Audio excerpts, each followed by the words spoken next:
The foundation has done a good, and it did so under the leadership of Professor Kwame. A lot of the foundational things have been set in terms of documentation, the track record, the experience, that an organization needs to thrive.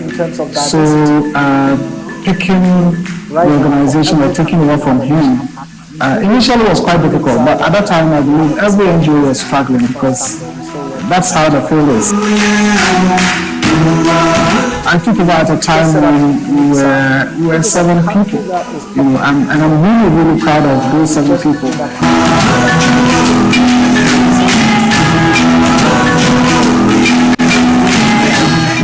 In Guinea-Bissau, where we have a physical office and physical staff there, we still work with the national partners. We just set up in Guinea-Bissau, which is a country that is often ignored. We've just opened up an office there. We've seconded one of our colleagues there, appointed 2 other colleagues from Guinea-Bissau to join our colleague Daisy to operationalize that office.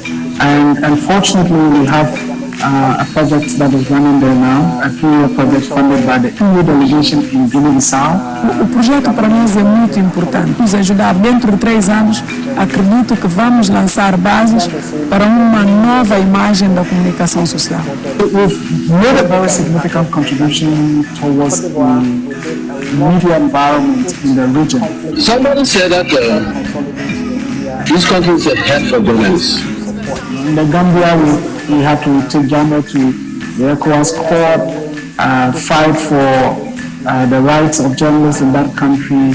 Even after Jama, we had to fight for justice for the family of those who were victims of Jama's brutalities in terms of financial. Because at that time, there was the relationship between media and police officers or the security sector was one of lack of trust.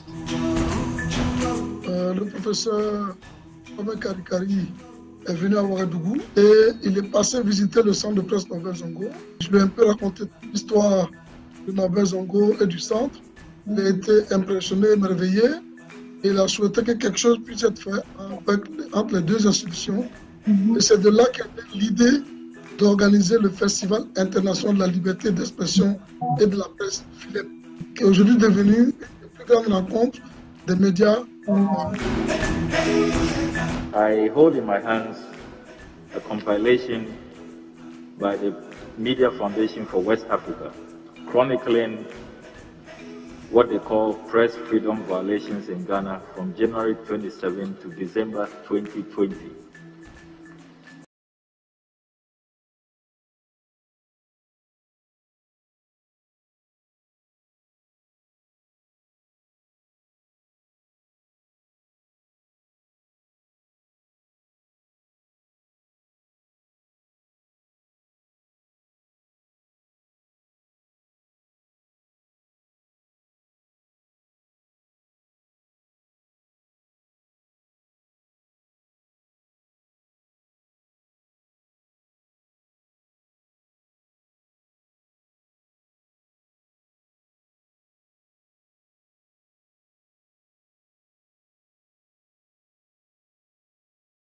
Gentlemen, on behalf of the organizing committee, the board and staff of the Media Foundation for West Africa, and all our supporters, namely the Department of Communities at the University of Ghana, the Center for Democratic Development, Ghana, the National Media Commission, the Ghana Broadcasting Corporation, and Graphic Communications Group. It is my greatest honor and privilege to welcome all of you to this public lecture, which is being held in honor of a truly 80th birthday. Before I proceed, allow me to recognize some of our distinguished guests, Dr. Rose Mensah Kutin. We also have with us here Professor Umaru Pate, and Professor Pate is the Vice Chancellor of the Federal University of Kashere in Gombe State in Nigeria. In fact, when Prof heard of the events, he called to inquire about it, and when I said yes, he said, no, I cannot afford to miss this event, which is in honor of my great professor. So he traveled to join us this evening. With Prof Pate is also the Vice President of the Nigeria Broadcasters Association. I couldn't get the name, but I'll get that later for all of us. I want to also acknowledge our keynote speaker for this evening. He would later be introduced properly, lawyer Femi Falana, who is well known across Africa. And of course, our distinguished discussants this evening, Professor Audrey Gajepo and Dr. Yao Graham. We also have Professor Akila Pasoya and Mrs. Soya with us. Prof, thank you very much for coming. We have Professor Margaret Amwakohene, immediate past member of the Council of State of the Republic of Ghana. We also have Professor Emmanuel Jimabwedi. We have the overlord of Nandom, the Nandom Na, Professor Edmond Dele, and Mrs. Dele with us. Thank you very much, Prof, for coming.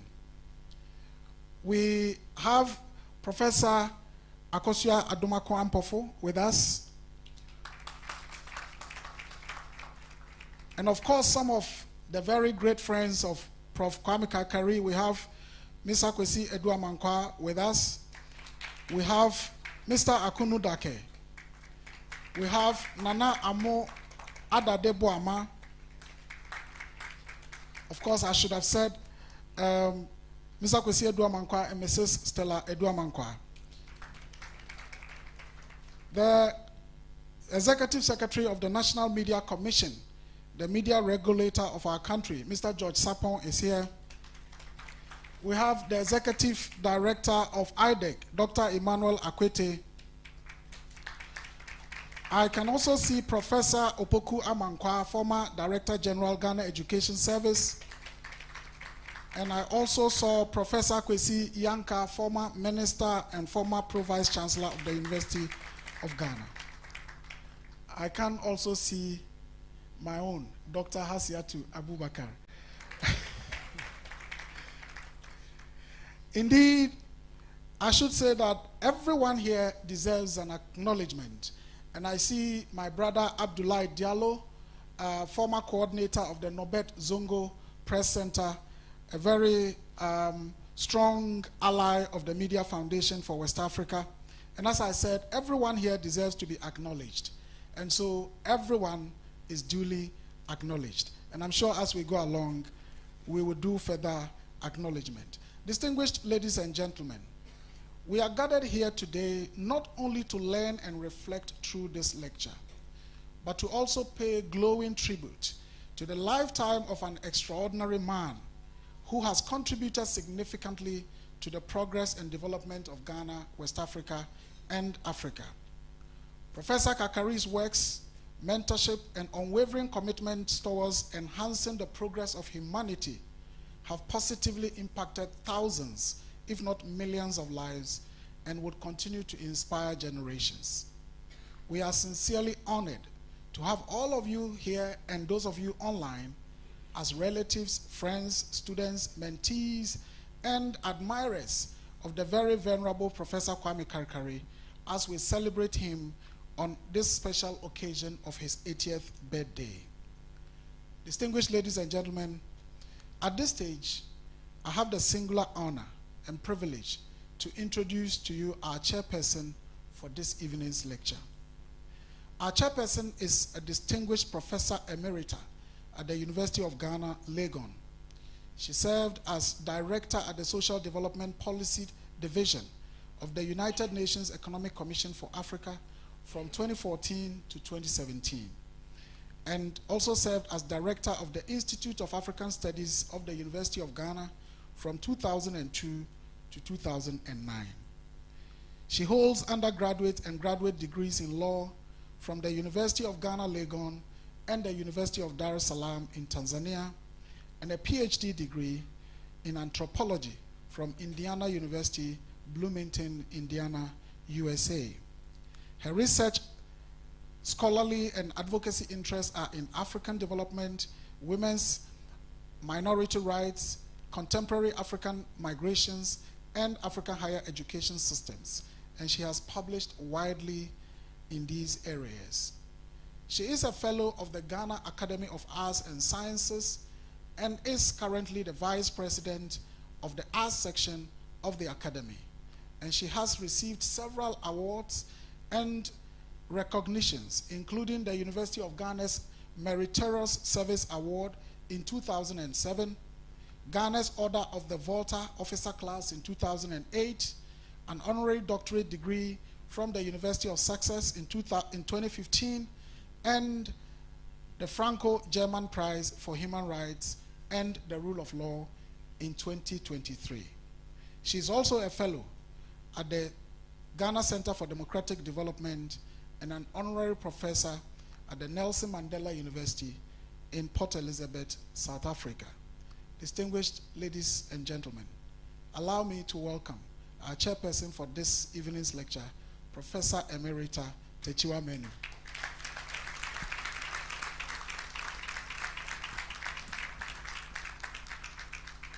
Thank you very much, Sule.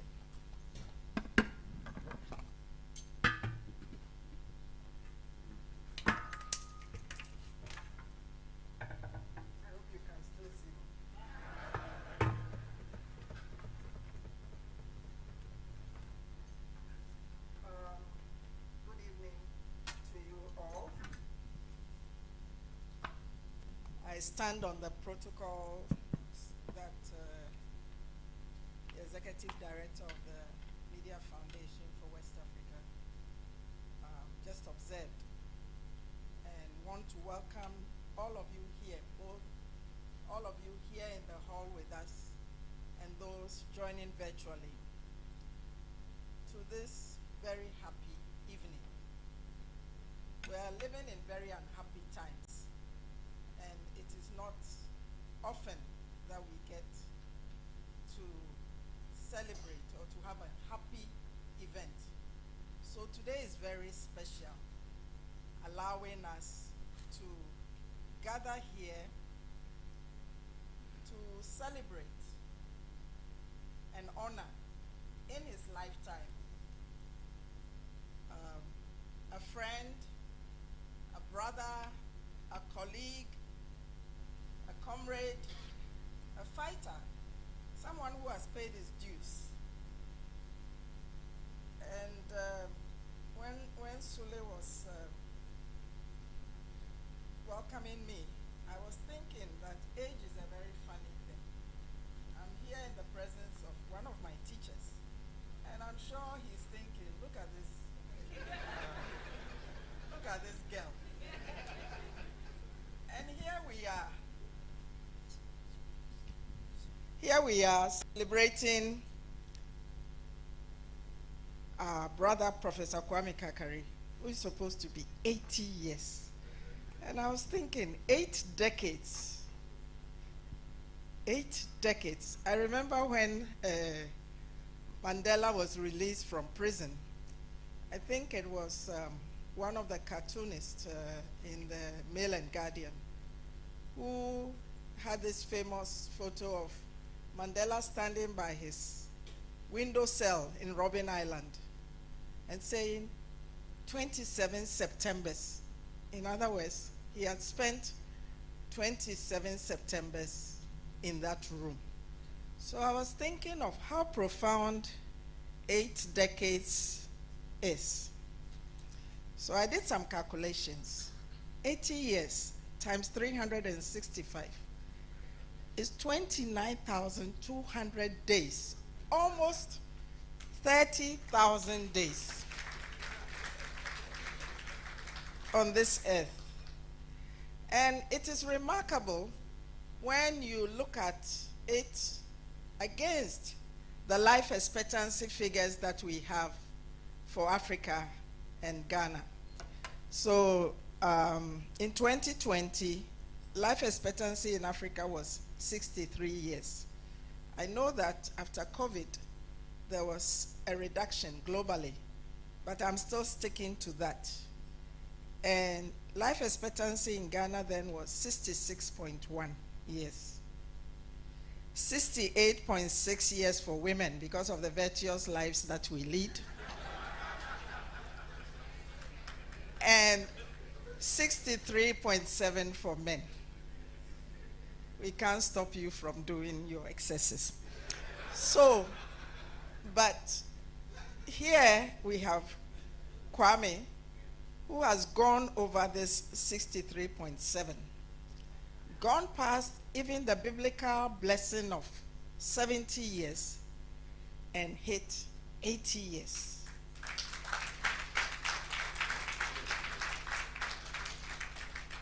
So it is very fitting that the organization that he founded and led, the Media Foundation for West Africa, should honor him by organizing a series of events with this public lecture to celebrate him. Yesterday, his Inky sister, Ajwa Yabuaferi, did a birthday salute to Professor Kwame Karikari, whom she called West Africa's media mentor. And today, we are here to continue that celebration. Yesterday was the actual birthday, but I'm sure that 80 years ago today, Kwame was still struggling to open his eyes. These days, the children, the babies open their eyes on the very first day. But 80 years ago, I'm sure that both he and his mother were struggling. And you've all turned up in person and virtually to share this happy day, to celebrate, as the poster tells us, a life of commitment and service to free expression, democracy, and social service. But also for many of us, a life of friendship, of sincere interest in people,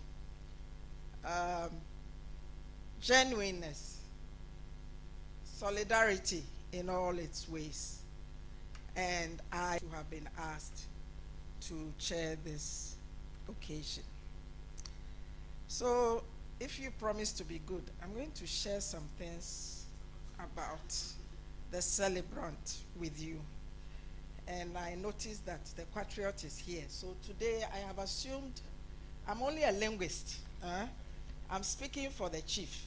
So anything you hear, I have been asked. Even if it's an insult, I am only the messenger. So who is this man that we are celebrating today?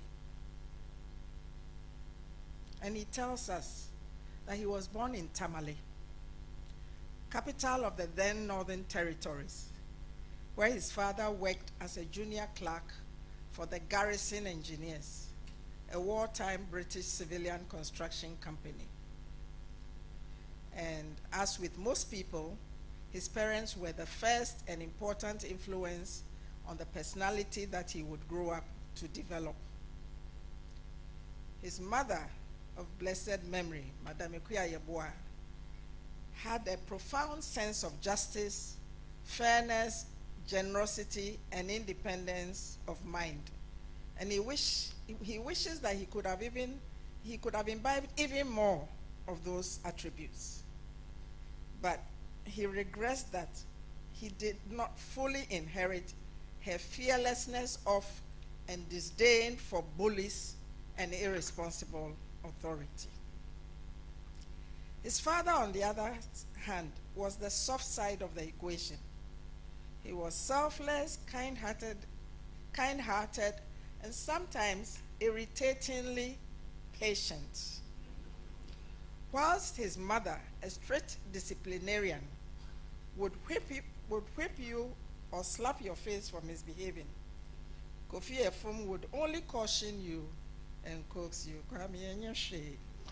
He didn't tolerate stupidity, but he hardly used abusive language, and Kwame never saw him angry. And it was only once that he hit one of the brothers with a ruler because he was not fond of doing his homework. However, both parents never ceased preaching to the children about hard work and honesty. Our celebrant attended the Ewisa Presbyterian Boys Middle Boarding School, which was opened exactly 100 years ago this year by missionaries from Basel, Switzerland. The 4 years there were an experience in a Spartan-like regime of discipline. In this culture, the cane was the respected instrument of discipline. And if caning could reduce the flesh from a boy's buttocks, we think that he would be walking about on his pelvic bones now. The Presbyterian type training continued at the Commander Teacher Training College without the cane, but with weeding tracts of land reserved for bad boys. So it looks like he was a bad boy. Here, the Methodists or Wesleyans, strong doses of Christian religious inculcation, properly sweetened with amazing grace of melodious hymns. These hymns still ring in his head, though he has not grown to be a diligent churchgoer. But Commander gave our celebrant a strong foundation in academic development. And this is where his interest in writing started, with contributions to a weekly war newsletter.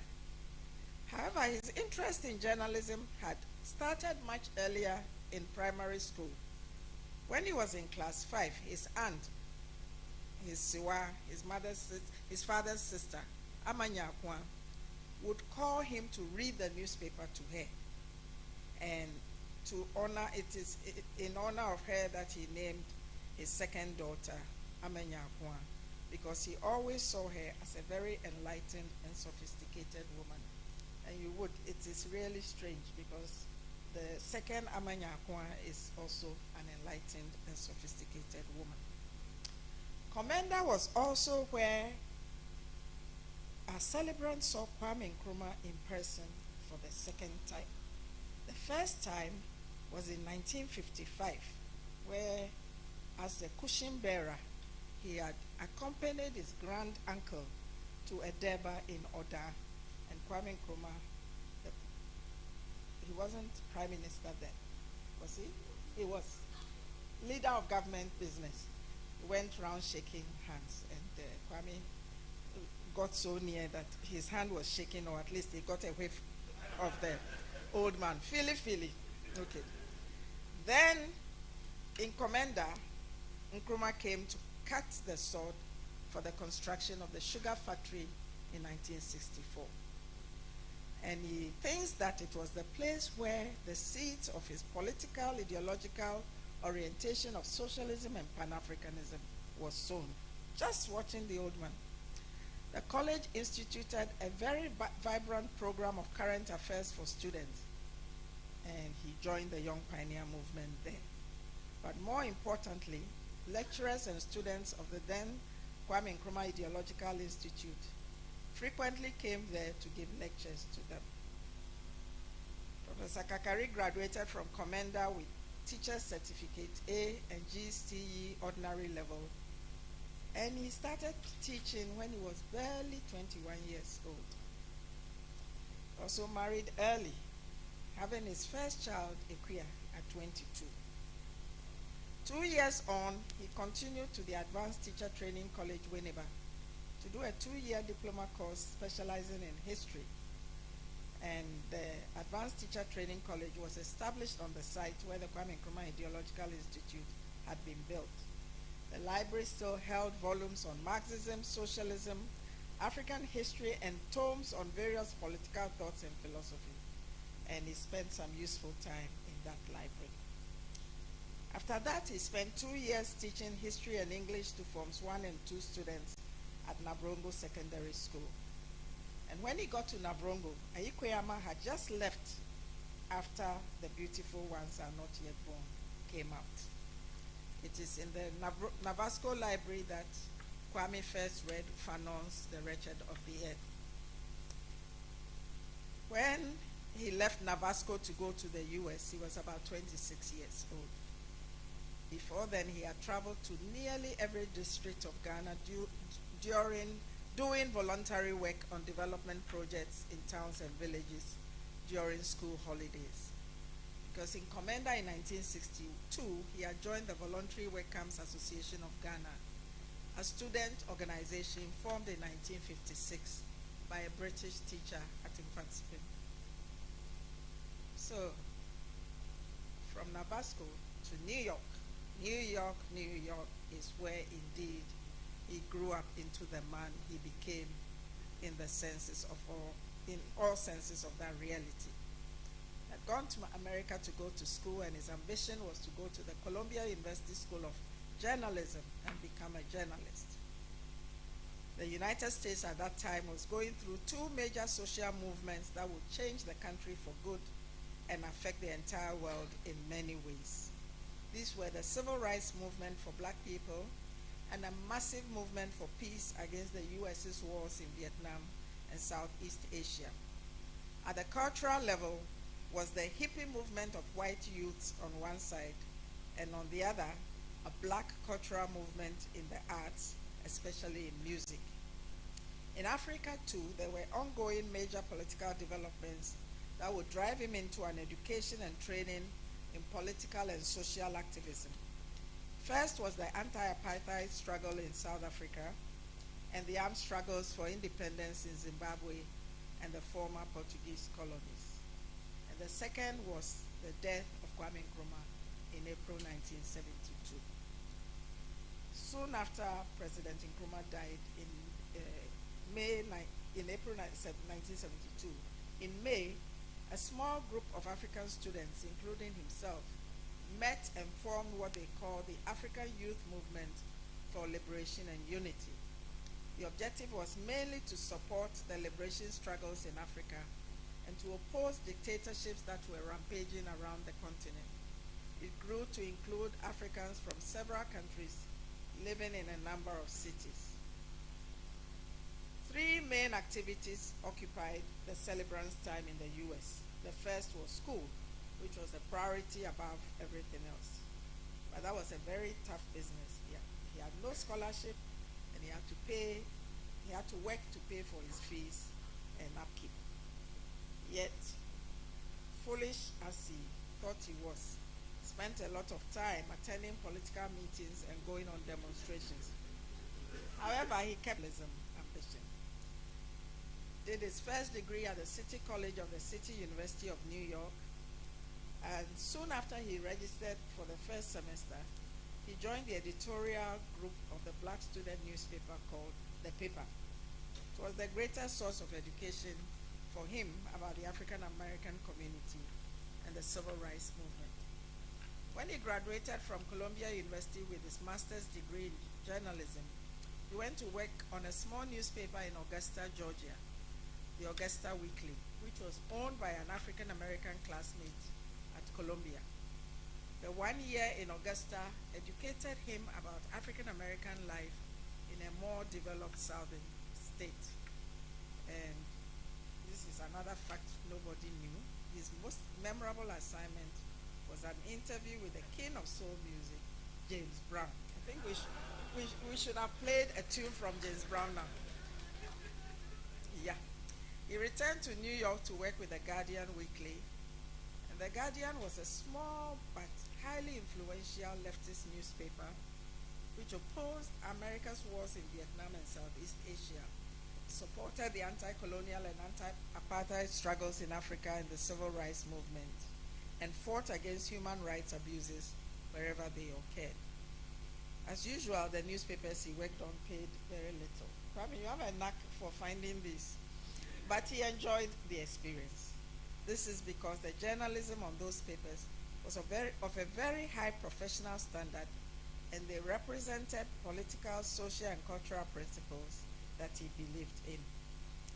For a young person with an open mind and a desire to learn, explore, and gain culturally enlightening experiences, the US in the 1970s was the place to be.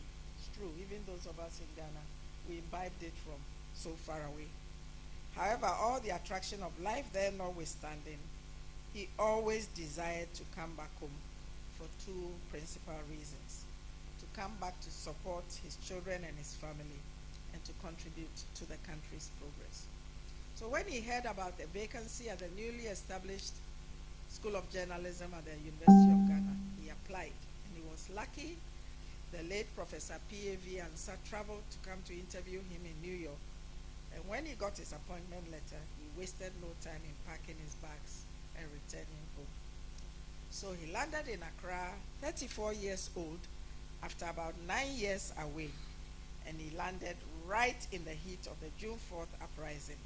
That is on 9th August 1979. From then on, his life grew in leaps and bounds of political, social, professional, intellectual, and cultural experiences. But this is not to discount the pains and sorrows that life also yields. His greatest wish today would be to celebrate this day with 4 very dear brothers. But death, woe, the great destroyer, today deprives him of the joy and laughter of his brother Yawasumeni, Shabazz, Akoto Ampao, Sheshe, Kwesi Jana Pentin, Soledad, and his dearest Kwabena Efum Dankwa. Wherever you are, or Inuano, rest peacefully. So we want to conclude with the last nearly half century since he came back from America. And these decades are recounted under 7 themes. First, teaching at the University of Ghana and contributing to the development of critical human resources for the development of Ghana. Second, his biggest political education came from the formation and activism of the new democratic movement. Almost from the moment he stepped down from the Ghana Airways flight, he joined a group of patriots to form the NDM in April 1980. Third, the biggest test and scariest challenge of all, Jerry John Rawlings' PNDC gave him the opportunity to head a gargantuan organization such as the GBC in 1982, at a time when he had no experience in managing anything outside a university classroom. Fourth, the same Jerry John Rawlings endowed him with the extremely, peculiarly surreal experience of 18 months in political prison without charge or trial, an experience shared with comrades who ended up becoming more brothers than friends. Fifth, and here I'm the Ochiamio, getting married and starting a family, perhaps the most blessed of all the challenges, with 6 children, 9 grandchildren, and 1 pretty great-grandchild, Nanaya.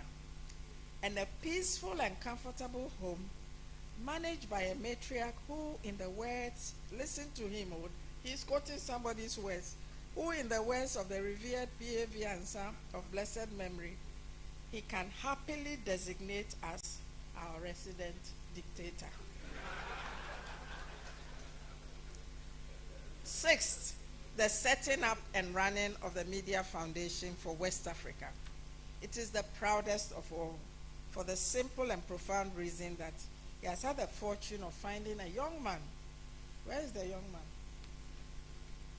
Who keeps it going and growing from strength to strength, relevance to relevance, and respectability to respectability. Seventh and finally, he has made the greatest of friends.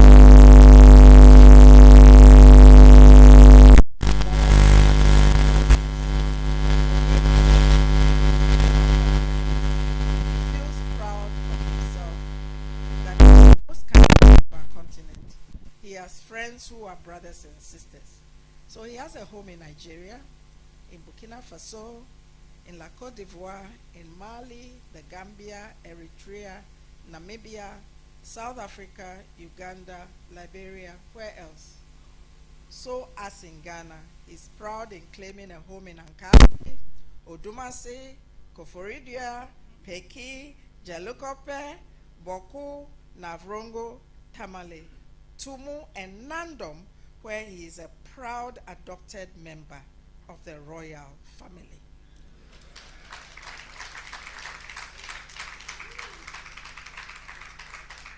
So, ladies and gentlemen, I think you owe me something for sharing all these copyright secrets with you. And I am very happy and proud that once again, that this evening we are here to have this public lecture in honor of Professor Kwame Karikari. Thank you very much.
Let's give it up for the National Dance Company.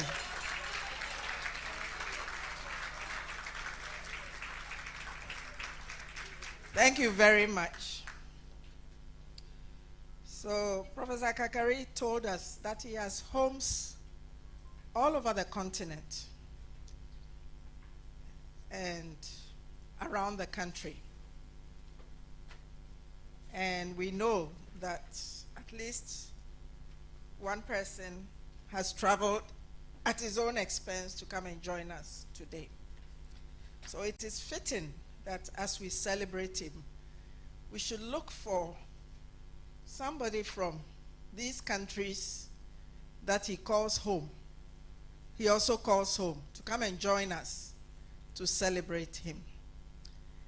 And we looked around, we sent emissaries. So many people wanted to come. We said, hey, things are still hard in Ghana, even if the city is showing some strength somewhere, we are yet to see it in our pocket. So we could only turn to our respected big brother. You know how we feel, huh? We love you, especially from afar. But, we landed on somebody who has been a firm friend of the Media Foundation for years. You remember that Professor Karikari said he has had all these achievements, but this was really his proudest. So it was fitting that we find someone who has been associated with the Media Foundation for West Africa to join us this evening and to do us the honor as we celebrate our brother and our friend. And after much deliberation, we settled on a senior advocate of the Supreme Court of Nigeria, lawyer Femi Falana.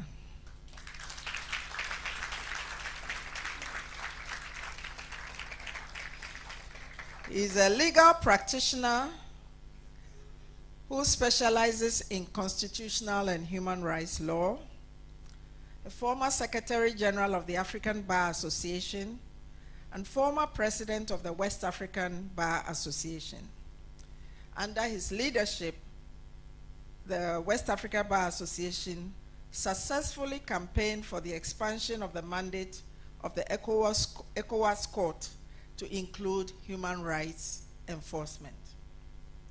Over the last 4 decades, lawyer Falana has built a reputation as an activist and defender of the rights of journalists and citizens across different countries in West Africa, and has won many landmark cases in the Nigerian courts, in the ECOWAS Community Court of Justice, and the African Court on Human and People's Rights. In 2008 and 2010, he secured landmark victories at the ECOWAS Court against the government of the Gambia in favor of Gambian journalists Musa Seydi Khan and Chief Ibrima Mane, who suffered torture and enforced disappearance, respectively, at the hands of the Yahya Jammeh government. He handled the cases pro bono on behalf of the Media Foundation for West Africa. He has successfully defended many journalists who were charged with criminal offenses, including the founder of online publication Sahara Reporters, Omoyele Sowore, who was detained and charged with various criminal offenses. In 2019, he secured the release of the editor and publisher of the Source newspaper, Jones Abiri, who had been detained by Nigeria's State Security Service, SSS, since 2016. He handled the landmark case of Inspector General of Police versus the All Nigeria People's Party, 2007, in which the Nigerian Court of Appeal affirmed the right to peaceful assembly without requiring police permits. Based on the judgment, the Police Establishment Act 2020 has imposed the duty on the police to provide security during public meetings, rallies, and demonstrations. In Serap versus the Federal Republic of Nigeria, he challenged the Nigerian government at the ECOWAS court over the legal validity of Section 24 of the Cybercrime Act due to its violation of the right to freedom of expression. The court ordered the Nigerian government to repeal or amend it. The government has amended the section and expunged the criminalization of defamation, insult, annoyance, and cyber stalking. Again, in Serap and the Federal Republic of Nigeria, he sued the government of Nigeria in the ECOWAS court for suspending Twitter, calling the ban on Twitter, quote, a provocative infringement, unquote. The court ruled that the ban was illegal and ordered the Nigerian government to lift it. The government lifted the ban in accordance with the judgment. In Bernard Mona versus Republic of Benin and others, the African Court on Human and People's Rights held that Morocco's occupation of Western Sahara constituted a violation of the human rights of the Sahrawi people to self-determination. The court directed all AU member states to support the Sahrawi people in realizing their right to self-determination and independence. Under the defunct military regime in Nigeria, Femi Falana was arrested and detained. He had his passport seized to prevent him from traveling abroad to attend human rights conferences. He was charged with many criminal offenses, including treasonable felony, but was never convicted. In recognition of his exceptional qualities in and dedication to human rights law and constitutional law, Femi Falana has been honored by the Nigerian Legal Aid Council and the National Human Rights Commission. In 2008, he received the International Bar Association's Bernard Simmons Memorial Award for his contribution to the development of human rights jurisprudence. Distinguished ladies and gentlemen, I think you will agree with me that we could not have found a better person than Senior Advocate Femi Falana.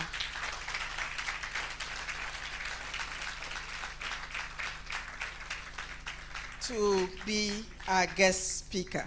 You are most welcome, sir.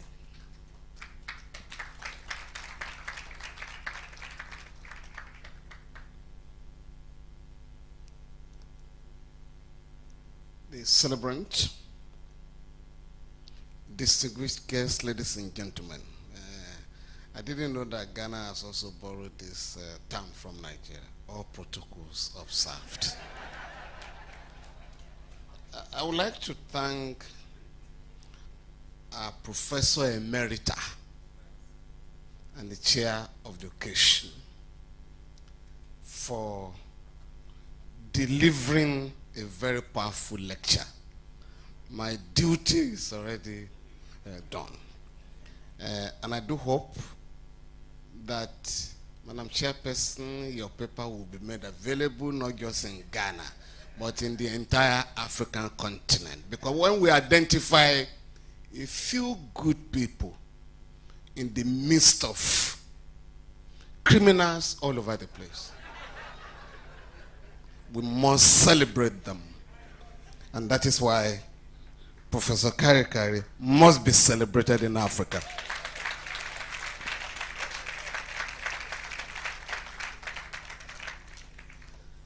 Yes, Madam Chairperson, I was once charged with treasonable felony by a military regime, the Babangida military junta, that institutionalized corruption as an official policy in Nigeria.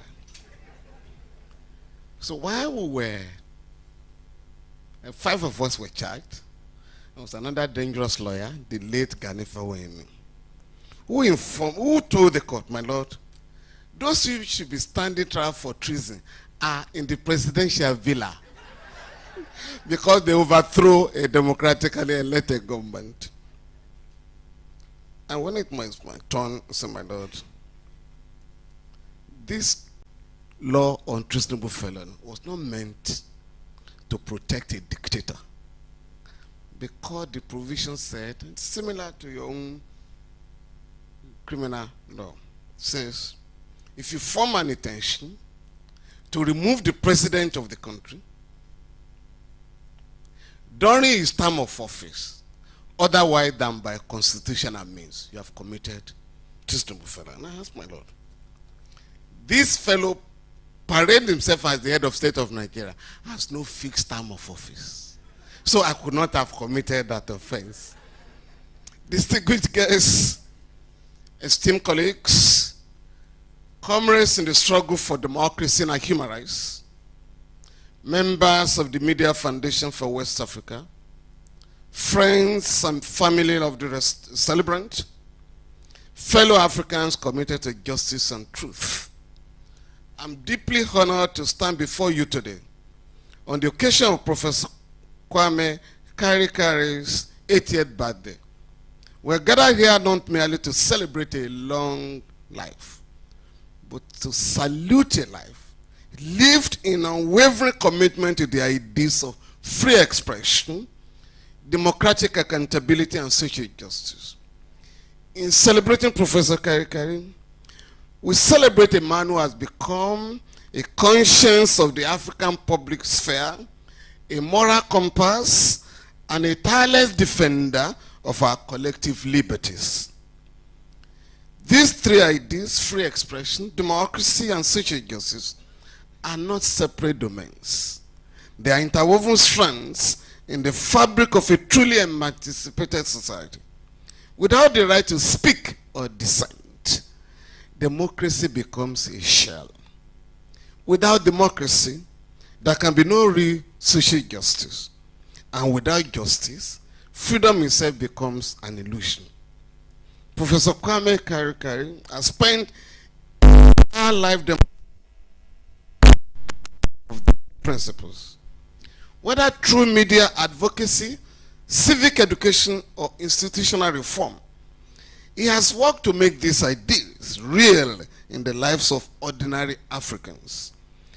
In a continent too often burdened on authoritarianism, impunity, and elite capture, his life has been a light in the darkness.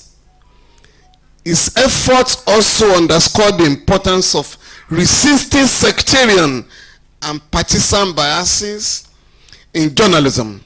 In his own words, journalism must transcend religious, political, and tribal biases.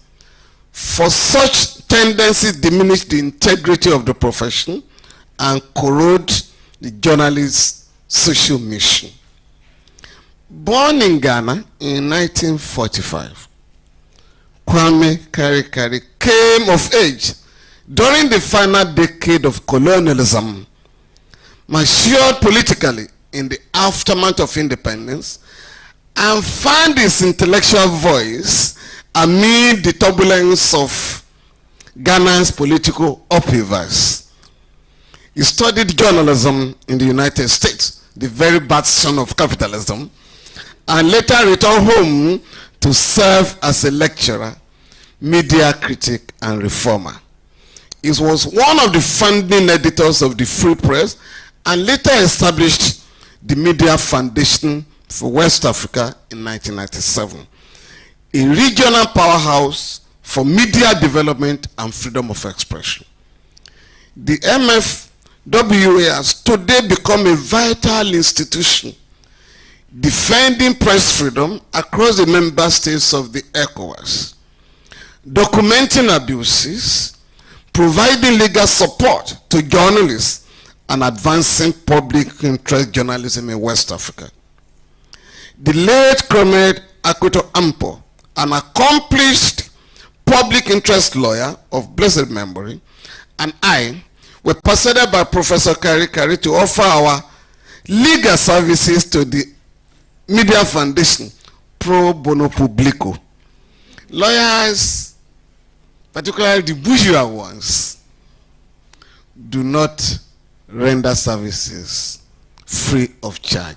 In fact, were accused of lowering the reputation of the profession by giving our services free to the poor. Sometime in 2006, the Media Foundation instructed my law firm to seek legal redress for 2 journalists who had been arrested and detained by the Yahya Jammeh's tyrannical regime in the Gambia. At the material time, the judiciary of that country had been completely captured by the fascist dictatorship. Some of the judges were from Ghana, some from Nigeria. We used to call them mercenary judges in the Gambia. As that country's judiciary had been completely captured, we had to turn to the ECOWAS court, which had just been empowered to protect the human rights of community citizens. By the way, it was in Accra here on January 19, 2005 that the Authority of Heads of State and Government of ECOWAS adopted and ratified the supplementary protocol that empowers community citizens to approach the court for the protection of their human rights. At that time, unlike Ghana,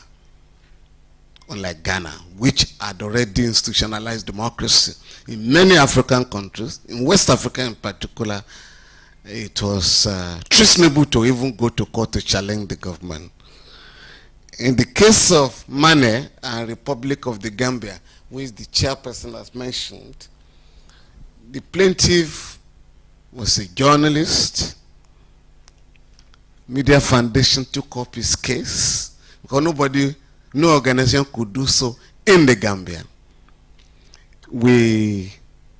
Prof came to give evidence in the court, and his oral testimony convinced the court that justice had to be done to the journalist. The court ordered the immediate release of the detained journalist and awarded $100,000 in his favor for his illegal detention. It was when the Media Foundation, when Prof was harassing me to enforce the judgment, that we discovered to our utter chagrin that the man had indeed disappeared in custody. The other case of Musa Sedikan and Republic of the Gambia, the plaintiff was an editor of the independent newspaper in that country. He had reported a coup that the government didn't want people to know. They were just going to be secretly executed. But having the temerity to report the coup, he committed a very serious offense. He was captured and subjected to severe torture in detention. Through the assistance of Media Foundation, he escaped and fled the country. But while he was in the United States, he filed an action in the ECOWAS court. Media Foundation assisted him to come to the court to give evidence, where he demonstrated before the court the level of brutalization to which he was subjected to, which had even affected his private part. The ECOWAS court condemned the torture meted out to him and ordered the authorities to pay him the sum of $200,000. Based on the success recorded in the 2 cases of Mane and Sedikan, other victims of human rights abuse in that country simply turned to the ECOWAS court. One of the cases is that of Dede Haidara and Republic of the Gambia. This man, a senior journalist, a co-founder and editor of the Point newspaper, closed and was going home, when gunmen rained bullets on him in broad daylight in Banjul, and he was killed. His children approached the ECOWAS court for legal redress. In a judgment delivered in 2014, the ECOWAS court indicted the Jammeh government for its failure to inquire into the cause of the brutal murder of the journalist. We're asking the court, how do you expect the killer to investigate himself? The Jammeh government had refused to pay the damages awarded by the court.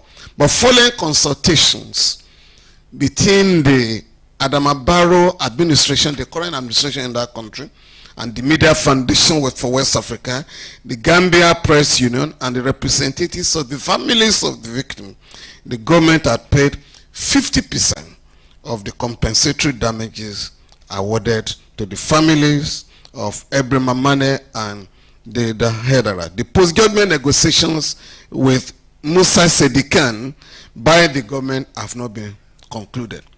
Professor Karikari played critical roles in revising Ghana's media laws and advised on similar frameworks in other countries in West Africa. To his credit, Ghana, Liberia, and Sierra Leone have substantially decriminalized freedom of expression. Other countries like Nigeria are being persuaded to emulate Ghana in particular. As a teacher, the chairperson also mentioned one case where we won and where the court said Nigerians can demonstrate without a police permit. While I was arguing that case, I had to cite the case of, I think, MPP here, an IGP, and the court had to say, you mean Ghana has abolished that nonsense of police permit? I said, yes, my lord. Okay, we have to do so too. And that was that. As a teacher, Professor Karikari mentored generations of journalists and scholars at the School of Communication Studies, University of Ghana. He also served as Director General of the Ghana Broadcasting Corporation between 1982 and 1984. In a remarkable moment of forthrightness, he expressed satisfaction upon being dismissed from the role by President Rawlings, stating that the decision, though unexpected, freed him to maintain his ethical bearings. His teaching and mentorship extended to platforms like the Next Generation Investigative Journalism Fellowship, where he equipped young journalists with practical lessons in ethics, curiosity, accountability reporting, and professional independence. In 2014, Professor Karikari, unlike what happens in most African countries, where they try to die in office, a man who has just turned 92, who suffers from serious dementia, has just said that the country is here to see his best. I'm talking of President Fogbiya. The last time he was in America, God bless the soul of Nkrumah, Mandela and all that. You know now, when they want to meet Africa end of state, they summon them to Washington. I'm sure you're aware of that. The last time, this cantankerous man in Washington, President Trump, had to say to the delight of one of our leaders, where did you learn your English? You speak good English. One of them, I think the fellow from Gabon, when he came back, no, that's Liberia. When the fellow from Gabon came back, there was a tumultuous crowd that welcomed him. And he wore Trump's cap to make America great again. Not even to make Gabon great. But that is what happens in Africa now. In 2014, Professor Karikari handed over the leadership of the Media Foundation to Sulemana Brahima, a visionary and transformational leader in his own right. Since then, the Media Foundation has been going from strength to strength. Thank you, Prof. To appreciate Professor Karikari's impact, one must understand the context in which he worked. At a time when military regimes gagged dissent and censored the press, he stood up for independence of the media. He challenged authoritarian decrees, obnoxious decrees, and called for constitutional protection of press freedom. Under his leadership, the Media Foundation provided sanctuary to journalists in exile and legal defense to those wrongly arrested. I've seen some of my friends from Burkina Faso, Gallo. Yeah, you know there is a dangerous trend in Africa today, where a dangerous dictator, is celebrated through AI-generated misinformation. Nothing positive has changed in Burkina Faso. Please, when you read the AI, I'm serious, nothing. The guy claims to be a Sankaraist. He's far from it. He appointed a prime minister, somebody who had written about, was written the best book on Sankara. After about 6 months, he had to sack him because the fellow was saying, this was not how Sankara was doing it. Let's give power to the people and not to yourself alone. But that is the man young people are celebrating in Africa today. Some of the journalists from that country and Ghana, we thank the foundation for protecting them. Today, even as we contend with newer threats such as surveillance technology, disinformation, and digital censorship, Prof's message remains clear. A silenced people can never be free. The freedom of expression he advocates is not a Western luxury.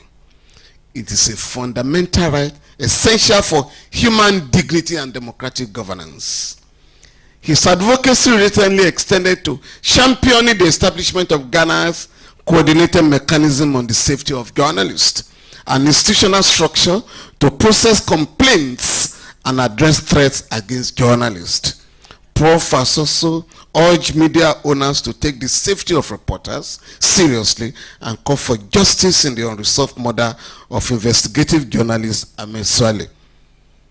Professor Karikari has been a consistent voice for participatory democracy, not bourgeois democracy. His work has gone beyond periodic elections to the deeper questions of democratic culture, civic consciousness, media literacy, and popular accountability. He has warned us repeatedly that electoralism without an informed and active citizenry is a dead end. At a time when West Africa is witnessing a resurgence of military coups, clampdowns on civic space, and constitutional manipulation by incumbents, we must return to Karikari's vision of democracy, which is rooted in people's sovereignty, not elite consensus. One anchored in truth, not propaganda. I just mentioned one of the dictators now. After 2 years in office, he has given himself 5 years. The other one in Mali, after 4 years in office, has given himself 5 years.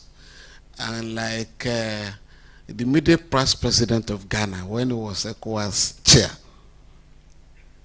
Nana Akufo-Addo, we met, you know he's a lawyer, we met. I said, Mr. President, what are you doing about these guys in Guinea? He said, Femi, I have a 4-year term, renewable. The guy is asking for 6 years without election. And that is what is going on. And we are celebrating them. In that same spirit, Prof has called on state-owned media to fulfill their constitutional role by interrogating government policies and offering platform for dissenting views.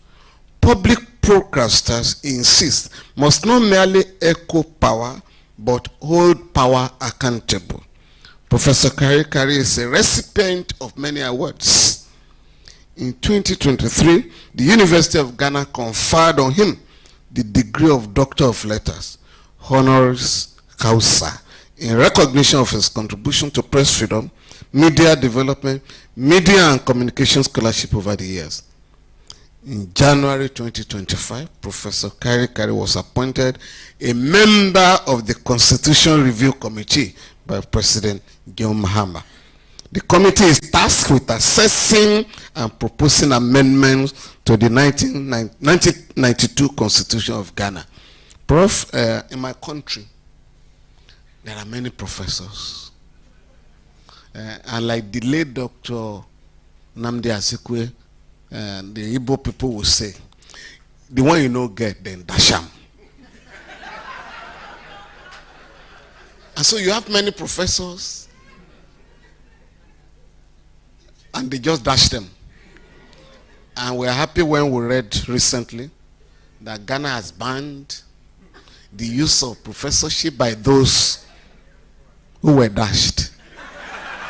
So because there are professors and there are professors, Prof, you earned your own professorship. Now we said and dash you. Beyond media and democracy, Professor Karikari's commitment to social justice aligns him with Africa's radical intellectual tradition, like Amilcar Cabral, Walter Rodney, and Frantz Fanon. He saw no contradiction between rigorous scholarship and political activism. He has always insisted that knowledge must serve liberation. He has advocated for the rights of workers, rural communities, women and students, groups that are often marginalized by state power and market logic. He has criticized neoliberal development models that enrich a few and impoverish the many. He has used his platform to challenge not just governments, but also multinational corporations, aid agencies, and corrupt elites. This is what distinguishes his legacy.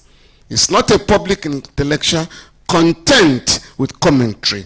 He is an engaged intellectual committed to transformation. The moral courage that Professor Karikari represents is rare. In times when it was dangerous to speak truth to power, he did not retreat. When it was easier to remain silent, he spoke up. When many academics chose comfort over conscience, he took a stand. His life is a testimony to ethical leadership, not the kind rooted in titles and offices, but in values and sacrifice. As a mentor, he has nurtured generations of principled activists and communicators who now carry his torch across the continent. As he has often reminded younger colleagues, journalism must be rooted in curiosity, honesty, and broad-mindedness.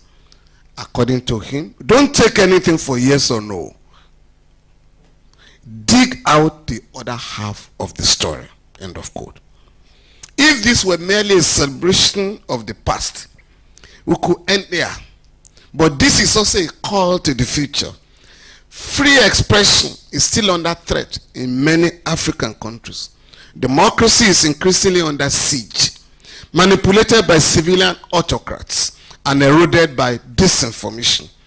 Social justice remains elusive for millions struggling with poverty, displacement, and systemic exclusion. The challenge now falls on us, particularly the younger generation of lawyers, journalists, activists, scholars, to take forward the ideas that Professor Karikari has championed. We must defend our digital spaces. We must push for media reforms. We must challenge economic injustice sponsored by imperialism in Africa. And above all, we must speak even when it is inconvenient for power mongers on our continent.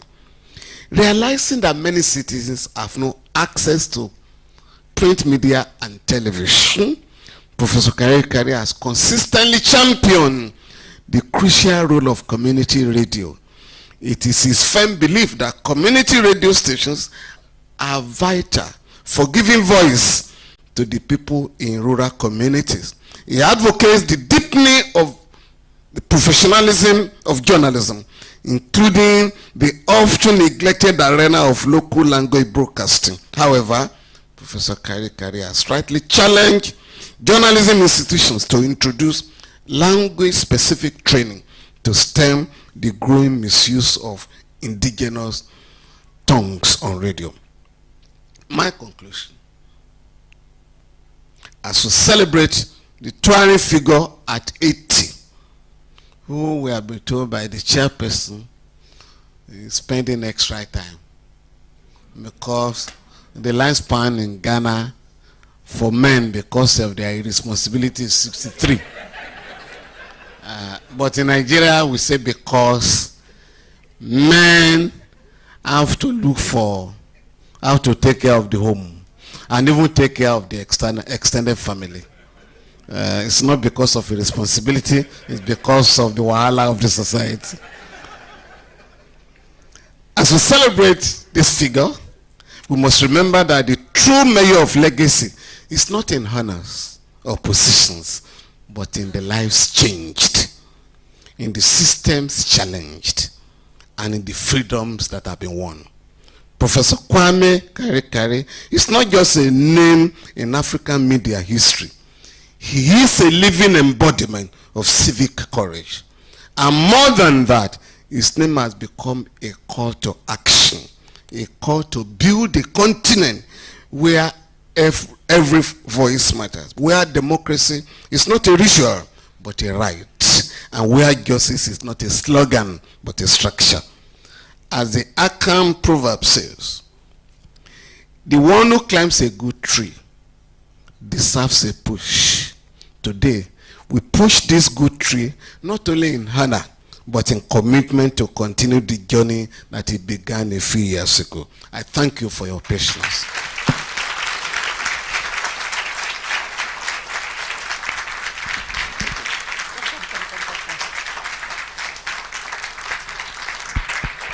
And we continue to give him a round of applause.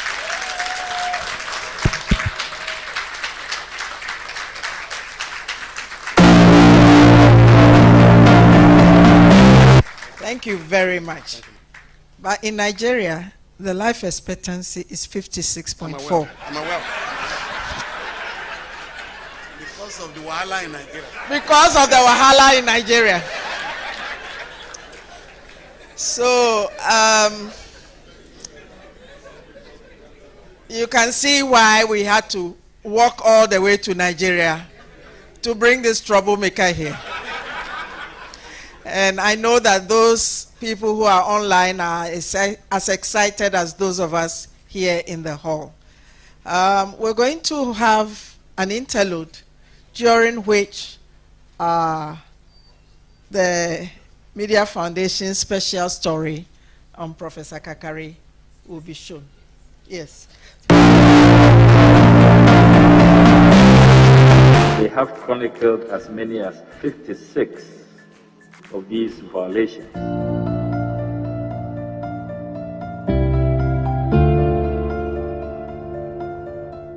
If there is a possibility of God walking among men, I see Kwame as the kind of, if there is a possibility of God walking among men, I see Kwame as the kind of God that mortals like me can get to meet.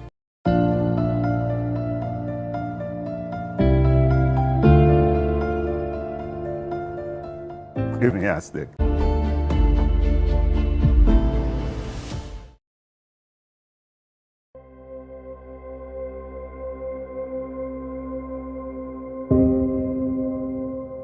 In 1979, they had what they call the guest center. In those days, they used to call it permanent. So I was probably one of the very first people he met when he arrived. We met on the university campus. He had just come in from the US to teach at the University of Ghana. And I was at the University of Ghana doing a postgraduate diploma after the first year. At that time, I was just about completing my first degree as a graduate of drama and English with my major in drama. And I produced, as part of my schoolwork, a play called The African Experience. You know, the story of Africa performance from slavery to imperialism. And when that play was performed on campus, Kwame used it. So I think we were introduced, either we were introduced by a mutual friend or we just knew I was director and then we linked up.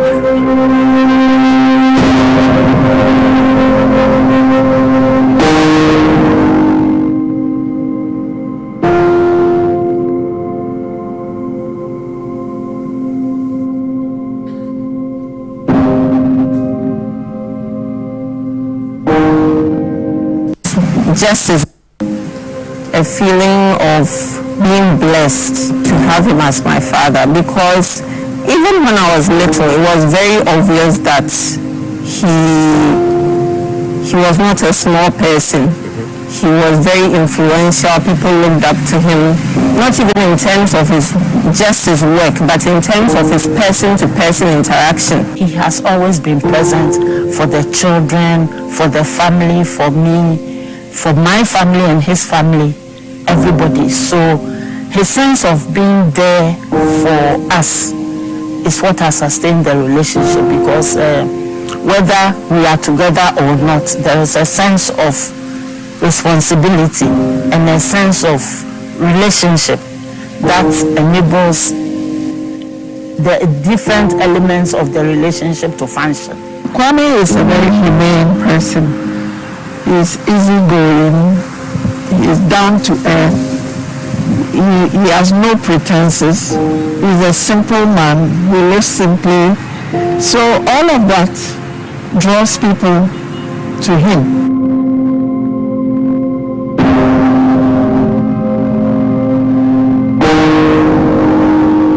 Earliest memories of Professor Karikari started when I was looking for a job at the then School of Communication Studies. I just come back from the US and I wanted to teach.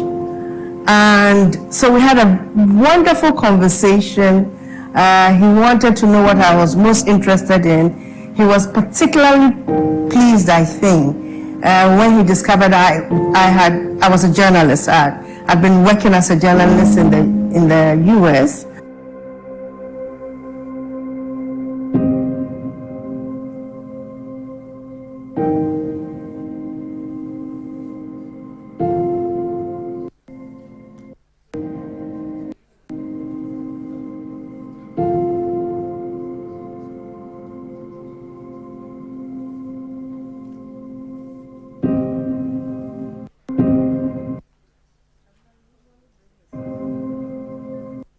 And protection, and therefore for me, I had shall I say a mentor who had the same interests as I did. I'm also in academia now. Okay. Yes, I have a PhD in African Studies, and a lot of people see both my parents and they're like, hey, you had no choice in the matter. You had to reach the highest level of academics.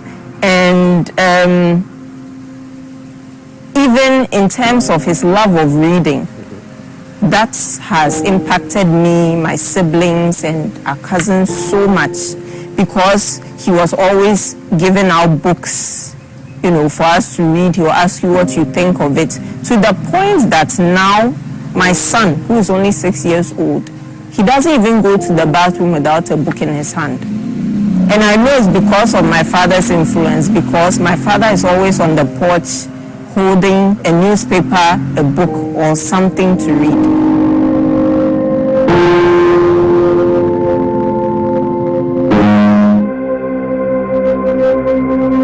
Looking at how Media Foundation has grown in strength over the years, has expanded its programming over the years, makes me particularly proud that it was started by a friend and colleague. Anytime I talk to Kwame, I learn new things about stuff he's done across the region, in Sierra Leone, in Liberia, in the Gambia, where I know a version of Media Foundation is active, in Nigeria, in I believe Liberia. I mean, I'm just in awe.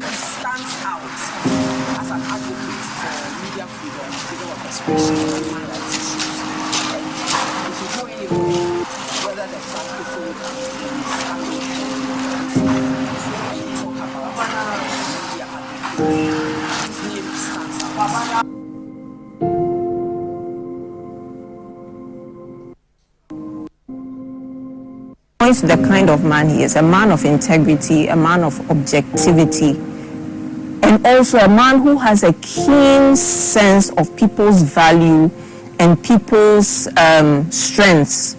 because I look at Media Foundation now under the leadership of Mr. Sule Brahma, and it's phenomenal.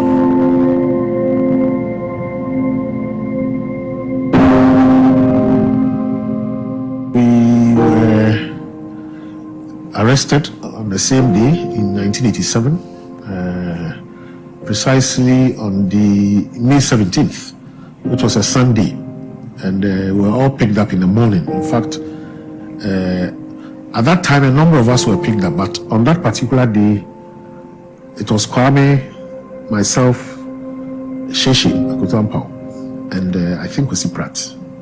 I had been out of the country on a fellowship between 1986 and 1987. And shortly after my return, that was when Kwame was arrested and imprisoned. And his wife was heavily pregnant. Abna, the one you've been coordinating with, I was pregnant with her.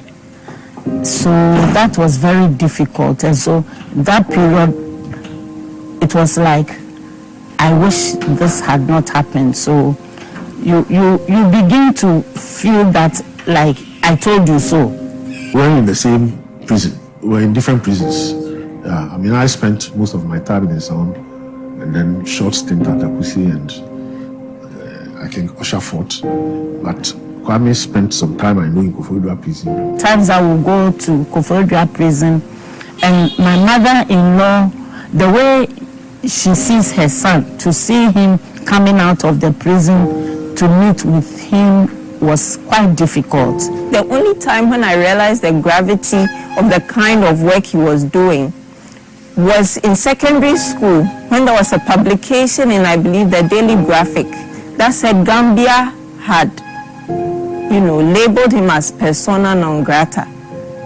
And so I went to look up what it meant. I was like, hey, my father is doing work that has caused an entire government to say, don't come here. I don't think I was fearful because I knew that he wasn't going to be reckless enough to go into Gambia when he knew that his life would be endangered. There were other ways of continuing to press for what needed to be done without putting himself in harm's way.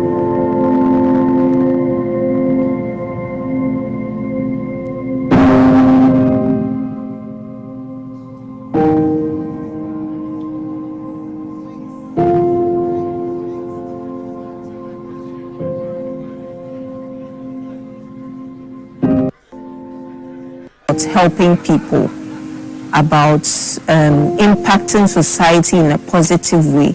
And because of that, I feel like us as his children and even his grandchildren, nephews and nieces who are very close to him, we've seen that necessity of putting people before acquisition.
So sorry we couldn't watch the rest of it, but we can get on with the program. And now I'm going to invite the discussants to react to the very brilliant presentation that we had. And I will start with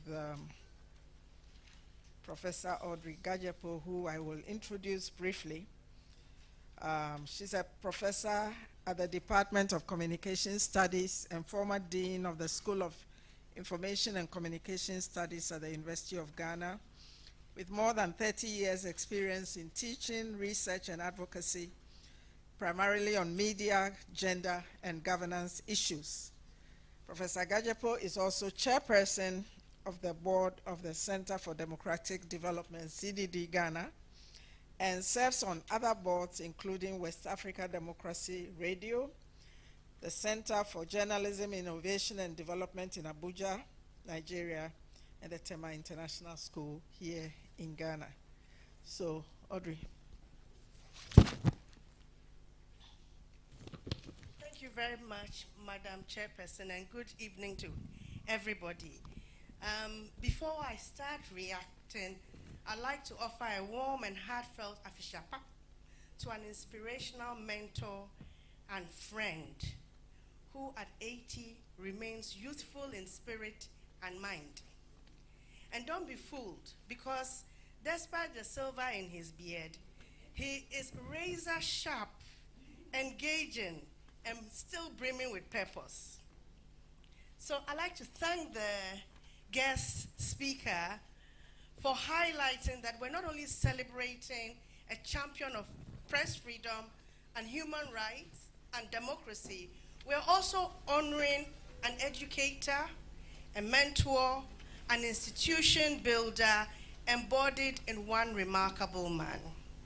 Professor Kwame Karikari has made immense and diverse contributions to the media practice, policy, and scholarship.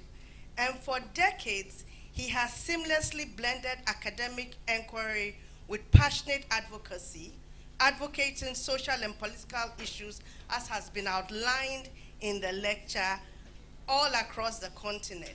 And that's why anytime I think about him as a scholar activist. And as we heard the guest speaker said, he doesn't see a contradiction in all of the different roles that he's playing. I've had the privilege of occasionally occupying a front row seat to witness his work and leadership. More than 30 years ago, he offered me a place to teach at the School of Communication Studies, where he had dedicated his life for 4 decades. And as director, he provided us not only with strategic leadership, but mentorship. And he mentored not just faculty, but staff and also students, I believe. He forged local and international partnerships, bridging academia and the media industry. So we're very involved in what the media was doing. We're just not locked in an ivory tower. And he elevated the school's profile through impactful projects and national policy interventions. I mean, these interventions were very timely, particularly at the beginning of our democratization process. So, for example, he convened conferences on the privatization of broadcasting before the airwaves were liberalized. And also, very important conference on media ethics and media law that sparked public dialogue far beyond the academic sphere. And though these scholarly contributions were published because we had to publish, they were also tools for advocacy, informing and influencing public discourse and policy. Some recommendations, as I'm sure he'll tell you, sadly remain unheeded. Just the other day, our colleague Bonakumsin reminded me how under Kwame's leadership, you know, the school developed and launched the first code of ethics for the Ghana Journalists Association, because GJA didn't have one.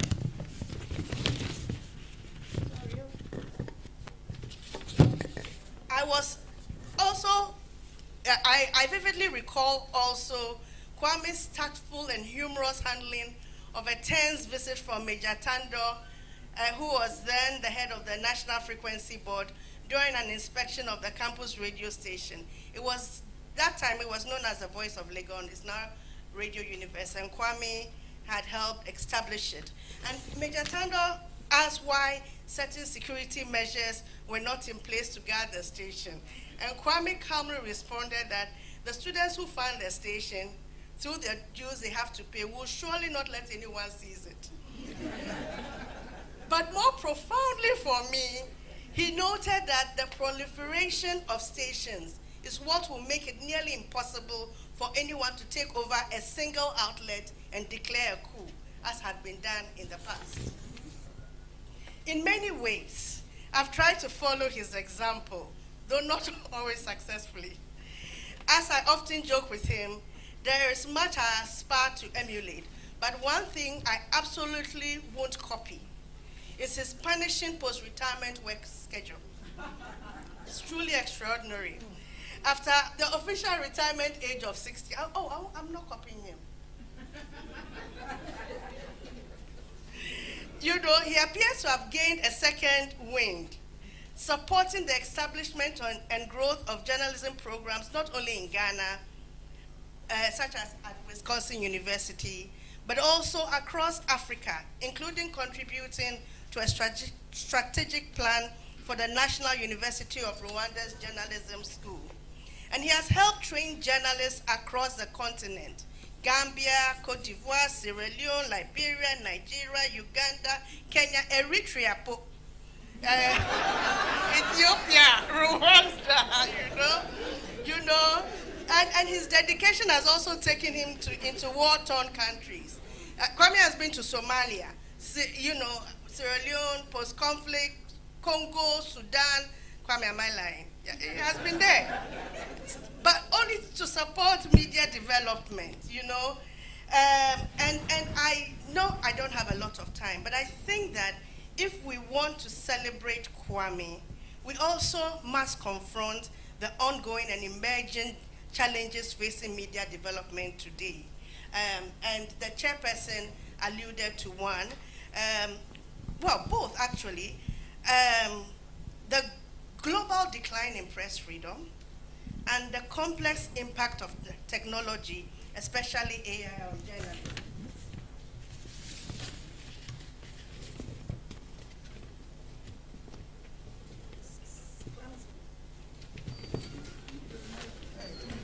Technology. Oh, okay. Let me go. I should have found an easier way of flipping my notes. Okay, so I just wanted to flag that this year's 2025 report by the Reporters Without Borders, RSF, their report on press freedom, noted, and I quote, a worrying decline in press freedom globally. And it stated that economic pressures, things that Media Foundation has been concerned with, media concentration, dwindling advertising, and opaque public subsidies were making it increasingly difficult for journalists and media houses to maintain editorial independence. And we know that without economic independence, there can be no free press.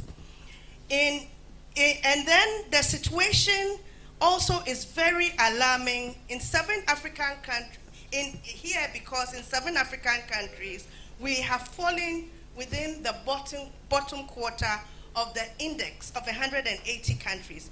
Eritrea is at the bottom. Kwame has been to Eritrea before. Then, while Rwanda, which is often praised for its development, is ranked 146th, followed by Ethiopia 145, Uganda 143.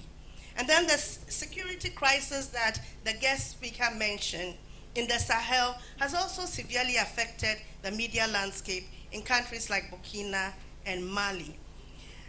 But despite these challenges, you know, there are some positive examples like South Africa, which ranks 27. Unfortunately for us, we are at 52. It's better than the 60th place we were ranked in 2022, and I'm talking about Ghana, but still far below our highest ranking of 22 in 2015. So this suggests eternal vigilance and more Kwame Karikaris and media foundations to keep on advocating for press freedom.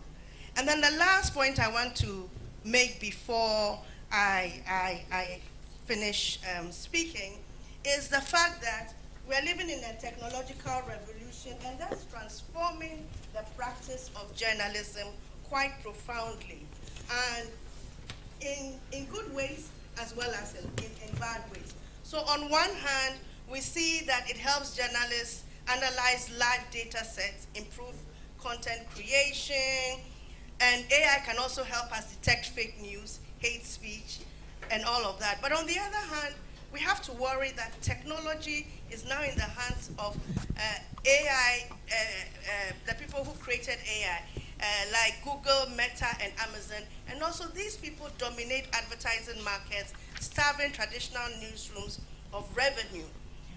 The guest speaker talked about surveillance. Again,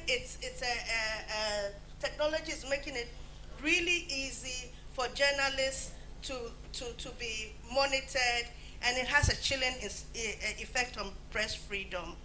And of course, we know that AI is also helping fuel misinformation and disinformation. So there's still work to do. And in Kwame, we find a model for how to meet these challenges head on. And it is with courage, with scholarship, with activism, and with humility. Thank you very much, Professor Audrey Gajepo. I'll now call on Dr. Yaw-Graham to make his remarks. Dr. Yaw-Graham is coordinator of the Third World Network, an Accra-based Pan-African advocacy organization, which works for social and economic equity in Africa and in the global, and equity for Africa in the global order, with primary focus on the issues of international trade and investment, development finance, extractives, and gender and development. His name has been mentioned among the detainees, student activists whose involvement in Ghanaian public life goes back to his student days, and was detained in 1987 alongside Kwame, Kakari, and Idua Mankwaya and Sheshe. Was the founding editor of the Public Agenda newspaper. He's been a past convener of the Ghana-Palestine Solidarity Campaign and has worked as an expert for various UN organizations and the African Union, and he's a member of the editorial working group of the Review of African Political Economy. Yeah.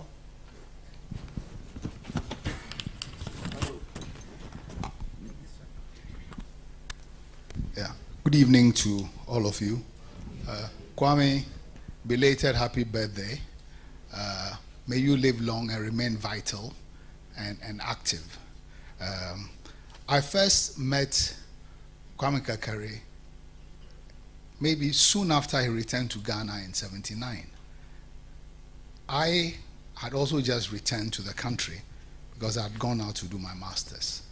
And I remember distinctly the context in which we met also was indicative actually of our shared politics. '79, we both returned amidst the tumult of the June 4th uprising and the short-lived AFRC government, the first time Jerry Rawlings was in power. That was a particularly important period because within the space of a few months, Ghana actually had three governments. The Supreme Military Council government, overthrown by the AFRC. The AFRC oversaw the completion of the electoral process and inaugurated the Third Republic. And that was a period when also a lot of political upheaval and many strands of future Ghanaian politics was being formed. And I met Kwame with some mutual friends who we all self-identified as on the left of Ghanaian politics, being incubated, as it were, on the campuses. I went back to Europe soon after that to start my PhD. But when I came back, Kwame was part of the cohort of people who became my primary reference point as friends and political comrades. The keynote speaker spoke about Kwame in terms of his contribution primarily to journalism, free expression, but he also spoke about him as an activist. And the theme of the lecture, it's about a life of commitment and service to free expression, democracy, and social justice. Femi touched on all of them, but I want to focus on an interpretation of Kwame's politics as a particular take on what democracy, social justice, and free expression is about. And this is in four aspects. First of all, a commitment to that social justice here is primarily about the situation of ordinary people. We talk about democracy as a system of equal rights and so on, but there's a substantive inequality among people. Whilst the law frames equal rights, substantively, we live lives of inequality. And I think transforming that inequality and creating more equal societies, equal not simply in terms of material situations, but also power relations, has been foundational to Kwame Karikari's politics. And that was something that a group of us shared. The group who got arrested were part of the leadership of the New Democratic Movement. And the New Democratic Movement, as an organization, crystallized a particular political commitment. In the late 70s and early 80s, Ghana was one of the fastest declining countries in the world. But Ghana also had a history of anti-imperialism and Pan-Africanism and social equity from the Nkrumah time. Our generation picked up the convergence of those strands in the context of a national, political, and economic crisis. A number of left organizations emerged in that period. And a group of us were in the New Democratic Movement. Tichwa Menu here, Kwame, Edwa Mankwa, Sheshe, and a whole lot of other people. They were the grand old men. but substantively, the point is that the New Democratic became a vehicle, alongside others, of a particular kind of politics. And that politics is important because it focused on the role of ordinary people in transformation. How do we build the agency of ordinary people to take responsibility for their own politics and be active citizens?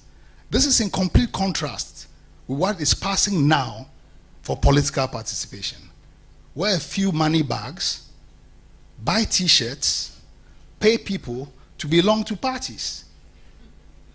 So that is important also, therefore, for the notion of democracy that we are talking about, which is connected to social justice. So the democracy, social justice, and free expression really are united in a particular way, that it's ordinary people who make history and who define the space for leaders to rule, to act, and to advance the interests of the population and not for themselves. And that commitment informed the work that Kwame and other colleagues did during the Third Republic, when the New Democratic Movement was in this embryonic phase. Informed the reasons why quite a number of young student activists and people on the left joined the Rawlings government, because they saw an opportunity to contribute to the organization of ordinary people.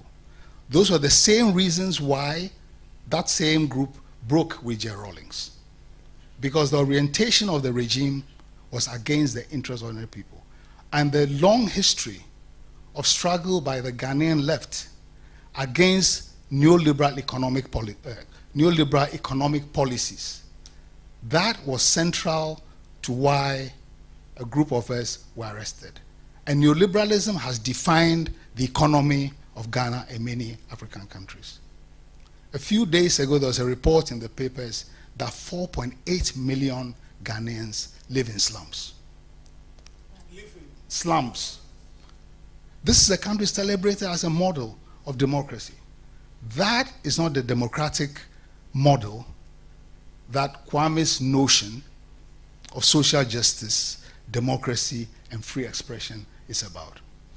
So even as we celebrate what Ghana is in terms of the space that we have for free expression, it is important to recognize the massive democratic deficit that we have in this country in terms of an economy and a society that works for everybody, in terms of a political system which actually allows the agency of ordinary people and takes their voices seriously in between the kind of electoral cycle. So as we celebrate Kwame Karikari at 80, it is important to also remember that there's a huge agenda of unfulfilled issues, unfulfilled goals, unfulfilled expectations about the agency of ordinary people, the centrality in politics, economies built to advance them and not to create inequality. That agenda actually remains a huge sore, a glaring challenge in the Ghanaian context and actually across the continent. So as we celebrate Kwame, I invite all of us to rededicate ourselves to this understanding of democracy, this understanding of social justice, and this understanding of freedom of expression. Thank you very much.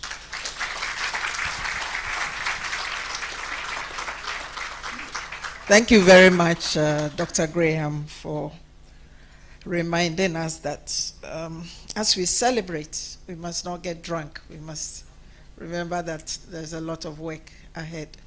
So you've heard a lot from up here, and it's time to open up and invite you to make some contributions, some questions to our guest speaker, and also to the discussants. I'm being signaled that the time is running, so I should manage it well. So that's fine. So let me have an indication of those who want to comment. Brief. We don't want another lecture. We've had a brilliant one already. So yes, the young man over there. Is there a microphone here? There's one here. It's not working. I hope you can make it work. You give it to me. Here.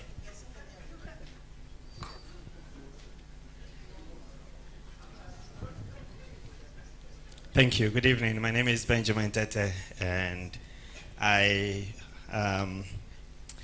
started journalism also from Radio Ada, so I've been a beneficiary of Professor Karikari's training. My first elections coverage was through the training by Media Foundations for West Africa, and it's a great privilege for me to be here to witness this. I have one question.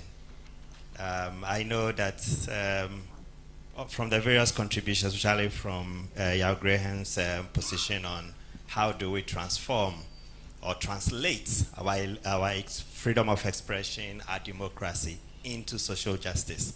I know you threw out a lot of points, and I'll bring it back to you and say, how do we look forward?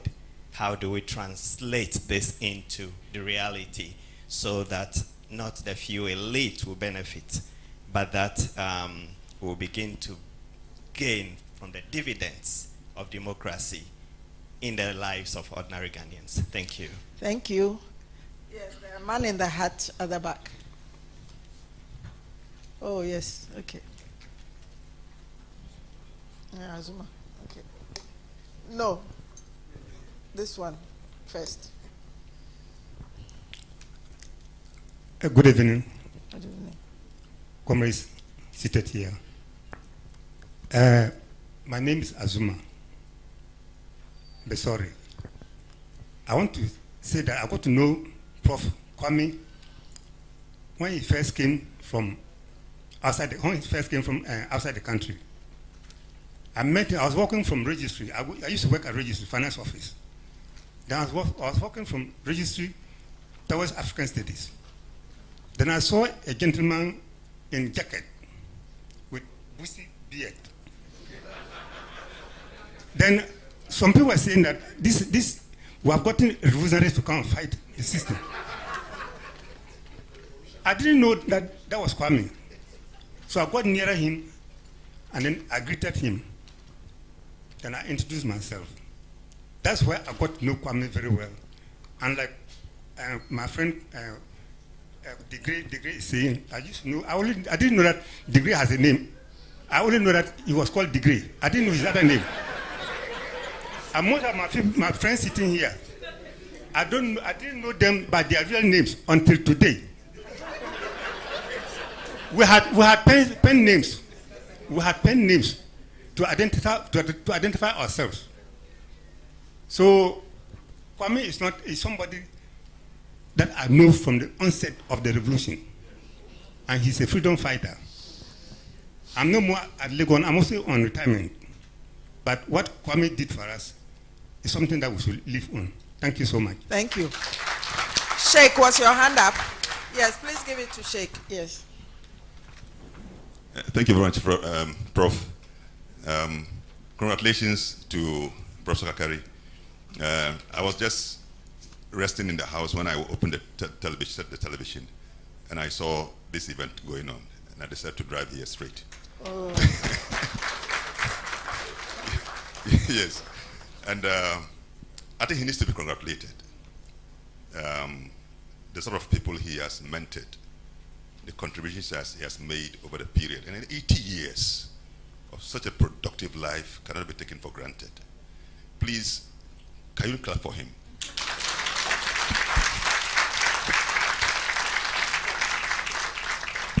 So humble, tall in his academic attainment, but so short in his humility. I know how I am saying, so when he meets me, how he treats me. Dr. Graham, you spoke my mind. I have been worried because you and Prof have shared certain values together. Those values have lost their place in our politics. My worry, as I listen to you, is speaking from your heart. What you think about politics and what democracy means, and what it must do to the common people. What do you think we should do to produce people of your mindset in our politics? I have been worried about what new brand of politicians we need. The current universities have all been polluted. With China and whatever is happening, they've all been polluted. How do you, using these strong points that you have made, let me stop here, and congratulations, you are not growing old. I've known you for a long time. Thank you. Thank you. So we will take the Vice Chancellor here, and then we'll come to the back. But I'm finishing soon because of the Thank time. you very much. I'm exceedingly grateful for attending this function. I first met Kwame 37 years ago when I enrolled as MPhil student at the University of Ghana under late Professor Paul Ansa, who eventually was my supervisor. At that time, Kwame came out from prison afresh, and we happened to be the first set of students that he encountered. Of course, you can imagine how our classes used to be. And we will have a class with him and have a class with Professor Paul Ansa. Of course, Kwame came from the perspective of political economy of communications, mostly heavily critical. Paul Ansa, a bit critical, but liberal, not the political economy type. We enjoyed our classes, and I'm also happy that the Vice Chancellor who signed my certificate, Professor Akila Pasoya, I'm sitting by his side today. As a student in Legon, I never even got to see him except on some few occasions. But today, I'm a Vice Chancellor sitting by the side of my Vice Chancellor. And my mentor, of course. Since then, we have been together with Kwame. I've invited him on on several occasions to Nigeria. He participated in a number of our activities. And I've promised myself that whenever there's anything to do with him, I will also attend. Currently, I am leading the editing of a book in his honor. And the Ahmadu Bello University Press in Zaria has already agreed to publish the book. And we have sent out call for papers. Hopefully, before the end of the year, we should be able to get all the papers, edit them, and go to press. And we are optimistic that many of you here will also contribute. I remain grateful that he taught me, and I also promise to be as consistent as he has been. Kwame is consistent, he's collaborative, and he is humble and refined as a complete gentleman. I thank you. Thank you. The lady at the back.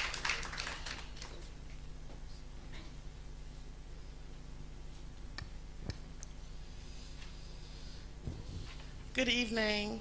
My name is Nana Madankwa, and I arrived from California last night, and my friend came today and she said, would you like to attend this event with me? And I said, there's no way I am going anywhere in this Ghana tonight. And so she sent me the information, and I said, except for Kwame. He is the one person who I felt deeply motivated. I met Kwame in the late 1999 when I interviewed with him for a visiting scholar position at the School of Communication Studies. I met him in Ann Arbor, Michigan, if I recall. And at one point, we decided to go out. I think either he had to buy something or I had to buy something. And we went to a Target, and the woman was awful, just awful service. And I got very frustrated, was very American, saying, can we get somebody else? Can I get your supervisor? And I know I was making Kwame very uncomfortable. And the woman looked at Kwame and said, oh no, she's worse than me. And and Kwame like almost fell on the floor over in laughter. And I think that was really what broke the ice between us. And years later, I had a guest in my house, Nuruddin Farah, the author. And he invited a group of his friends to come over, and Kwame was one of them. And Nuruddin and I got along like oil and water. And he said, at one point, he was saying to Kwame, he said, I don't understand why she doesn't cook. She has a whole gourmet kitchen in there, and she should cook. And Kwame looked at him like, I'd shut up now if I were you. And so I just want to say thank you so much, Kwame. You have completely changed the course of my life. And if it were not for you, I may never have returned to Ghana. Certainly not when I did. Thank you so much. I love you. I appreciate you. Thank you very much. Last one. Thank you. My name is Kojo Imprem. And listen to all the discussion, two things. One is the issue of optimism of democracy. And the other issue is about frustration that we're all having about democracy across the continent. In my mind, right from Professor Soy and all the comrades around the seed, it comes to me that probably if we were the ones in the realm of affairs, things would be different. So if you could be, especially Professor Graham, can you be candid and share with us what really, really stopped you guys from taking the stage of political governance? And why did it slip into the hands of those that don't have the understanding of the history of democracy in the 80s and the 90s? Thank you. Thank you very much. So, Dr. Graham, the president we never had.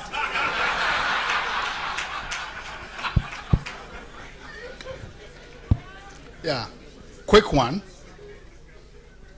I am extremely optimistic about Ghana and this continent.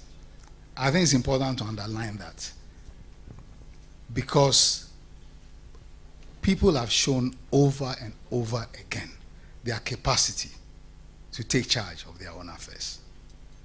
So it is not out of pessimism at all that I make the point that I make. Actually, it is out of a belief that what I'm saying is shared by many people. Okay? The other point is how there are diverse ways in which people can participate in public life. So when people put questions to me and said, "Are you NDC or MPP?" I said, "No, I'm Hearts of Oak." And I don't like Kotoko people. So, but what kind of answer is that? I said, I'm telling you that life is not a simple binary of black and white. And politics in this country is not a binary of two parties which are two sides of the same coin. Now, a lot of young people, actually younger people, are beginning to express themselves very directly. So it's important not to give the impression that it's a dormant situation. And in the way that I work, for example, the NGOs are also important actors in public life. Public life is expressed through so many vehicles. Churches, religious organizations are very important vehicles in public life. Look at the mobilization that the religious bodies were engaged in support of the homophobic law to suppress, LGBTI community, something that we fought against. They were more influential than those of us who took, a kind of a freedom of expression position. So political life is going on in all kinds of ways. So that's precisely the agency I'm talking about. How do we find agency through whatever vehicle that we're engaged in? And around the country, whether it's in mining affected communities, whether it's even in fights around chieftaincy, people are expressing themselves politically. The violence that we are seeing in the countryside, it's about socioeconomic and political issues, which are being mismanaged by the political elite. So my answer to you is not to see political participation simply as high office.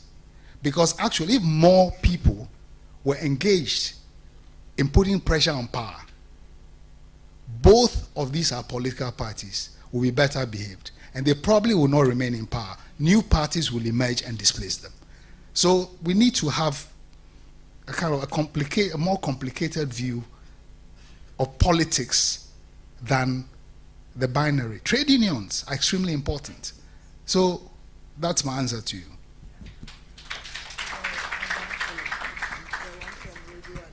Yeah, about Keda, what is the question?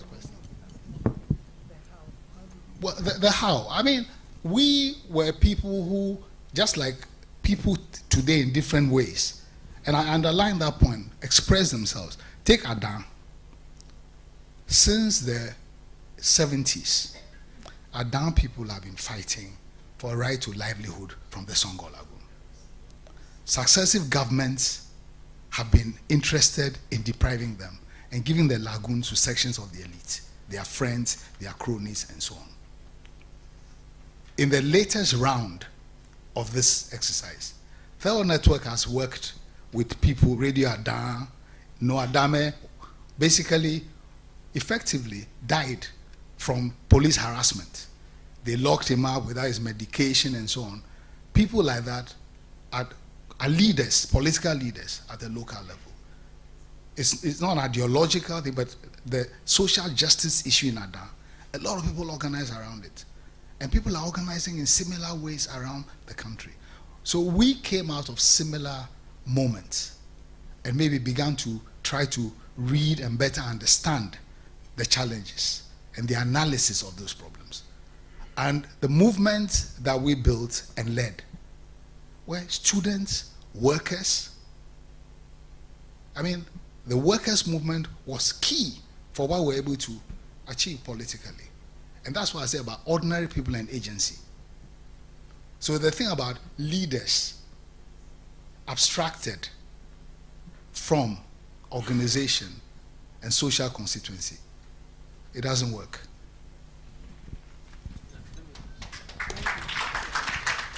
Well, if I may just chip in this based on our own experience in Nigeria, and I think we have a problem, and I've seen it here. The generation that will succeed the Kwames, where are they? We are products of a radical intellectual enterprise. Can we boast today that those lecturers who belong to the radical movement in those days are there to also mobilize young people? And I think that is a lesson for all of us. Secondly, in the 70s and 80s and 90s, we also had to work together. It's not just about Ghanaians alone, Togolese alone. We also had to help each other. For instance, between 1987 and 97, I couldn't travel through the Nigerian airport. So we had to find our way to Ghana or Cotonou and then move from there. And when you are coming back, you have to do the same. But we had support here. We had support here. And I mean, I remember when Prof, when you were trying to put together these materials to convince the parliament to decriminalize freedom of expression, you had to ask me, oh, Femi, I think there is a judgment delivered by one of your courts that had pronounced sedition law dead as far back as 1983. And we had to make it available. Now, and I'm going to challenge you, what we are trying to do at home. If we take the welfare laws that we have compelled the parliament to pass over the years, and we try to enforce them, there will be little money left to steal. Right now in Nigeria, we have 20 million children on the street, out of school children, 20. Next to India, or which one, I don't know which one is highest now. But what we are now trying to do is that there is a law in Nigeria that says every child shall be in school free of charge, at least from primary to junior secondary school, first 9 years. Now we want to start a movement to compel the government. We already have a case in court to compel the government to remove those children from the street and put them in school. That would be billions of naira, and that at least we can take from what they are stealing. Now you have the national health insurance here, comrade. Now how many Nigerians have access to health insurance? So we must try and learn from each other. In Nigeria, we have taken the struggle to the extent of getting part of the money made by oil companies to be invested in the communities where oil is produced, where there's so much despoilation and the rest of them. Now, we're now getting those communities now to have trust fund, where I think the last time the oil producing communities in Nigeria have been paid about 265 billion naira. So, and I have seen money going on here recklessly. What are we doing? Chinese all over. I've even seen some black Chinese children here. Now, it's not a laughing. We must now insist. How does the government treat our people? And we're talking about the Gambia. The ECOWAS has managed to endorse the demand of the Gambian people to have Yaya Jammeh put on trial. Ghana must also be part of that campaign because 44 young people were massacred. In fact, 55 West Africans, 9 of them Nigerian, Ghanaians, 44. I have never heard of any government in Ghana. No government is interested here. We must get the families together and demand that justice be done. And what did the man do? He just had a dream. You know, he was very superstitious. That he needed the blood of these young people to remain in power. And you kill 55 people. And all of us will just behave as if nothing has happened. So I think we need to take care of that. Then in 1987, Prof, I think I've never told you this. And this is how we can network and work together. Allah Jete, the president of the bar and others were also arrested. Akaba Shoro came from Nigeria, was my boss, to meet Rawlings. And Rawlings was, carried away. The bar association in Nigeria has come to recognize me. Please, can you release all those who are in detention? For us to be able to make a case for you and get the government of Nigeria to assist Ghana. And he did. You know, there was a man who came here, and Abacha wanted the man very badly. And the man came from, it was in Ireland, a Nigerian. He landed in Accra. And the money he brought here affected the city positively. And when Abacha said, but Alan, this man came here, I said, no, we cannot arrest him in the interest of the economy of Ghana. Now, just the last one. Prof, please, there are institutions that are being set up in the continent along the lines of Nkrumah's dream of one economy for the continent. Today, you have AFTA here as its headquarters in Ghana. But nothing is going on. Even Ghana itself, to trade with Cotonou, you have to use dollars. And that is what BRICS is about. Why is Ghana not in BRICS? Why? A group of countries say, we don't want to depend on the dollar. We want to trade among ourselves in our own currencies. And we're not interested. And that was the kind of thing we're doing in the 70s and 80s. Today, IMF officials, World Bank officials come to Accra, just like they come to Abuja. And they go in and out. In those days, we'll have organized demonstrations to ask them to go back and stop destroying our economy. So I think we need to go back to what we were doing.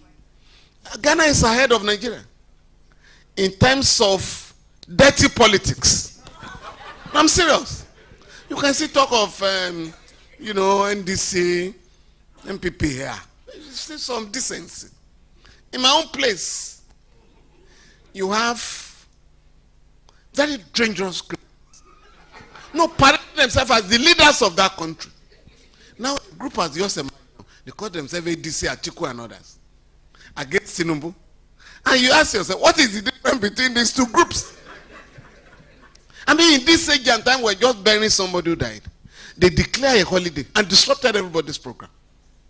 And they had to bury the man at home against all sanitation laws and policies. So I think we need to go back to what we were doing in the past to hold these guys accountable. But just the last one, when Prof also put me in trouble. I didn't want to say that here. Prof dragged me into this Gambia wahala. So I got to the Gambia one day. I didn't know I had been declared a persona non grata like him.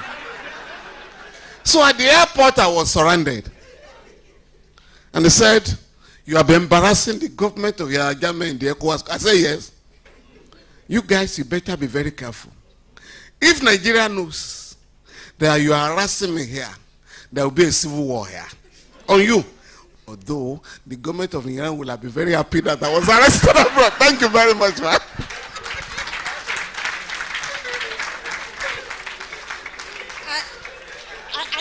I can't top this.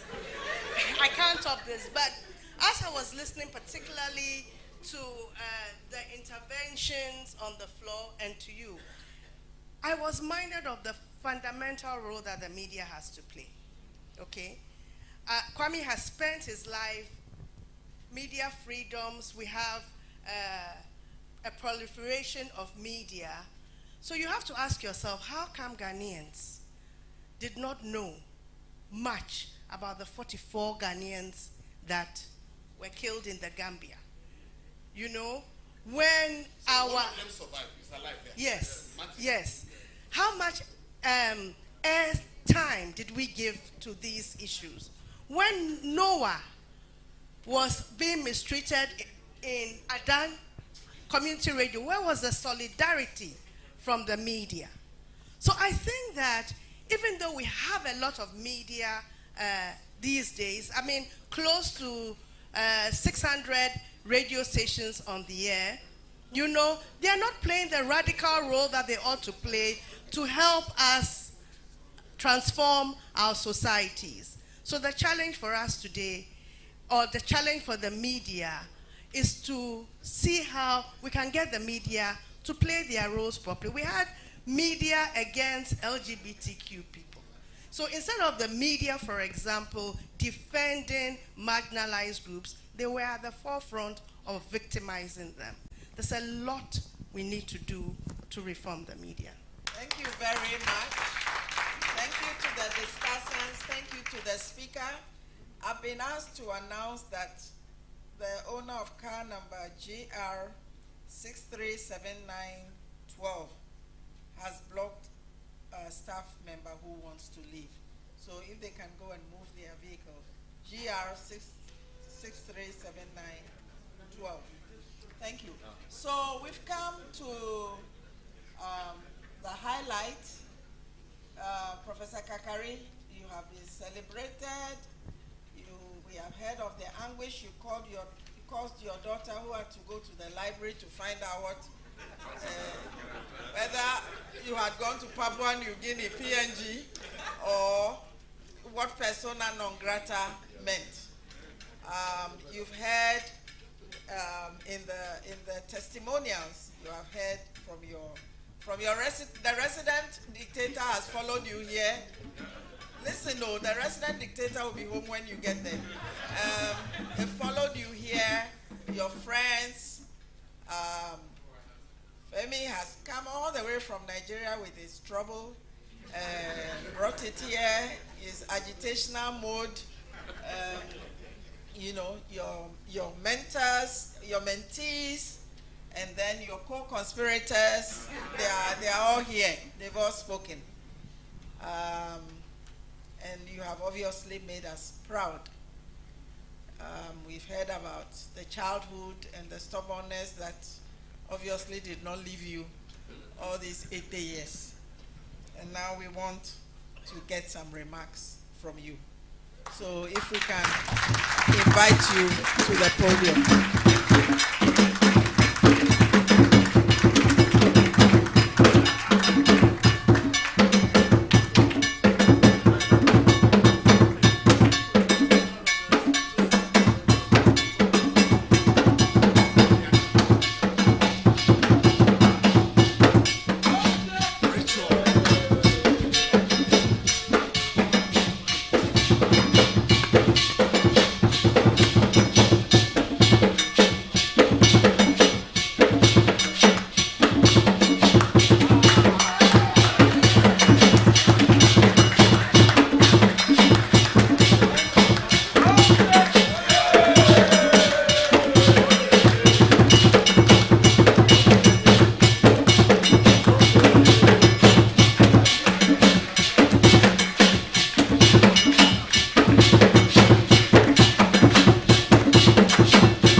Abna?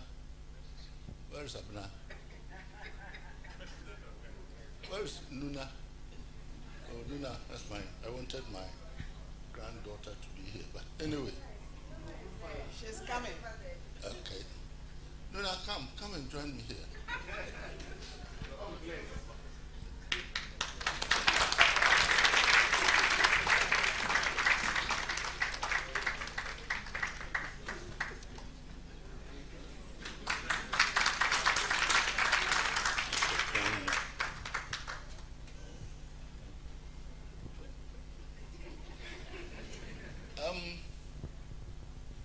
I brought my little girl here to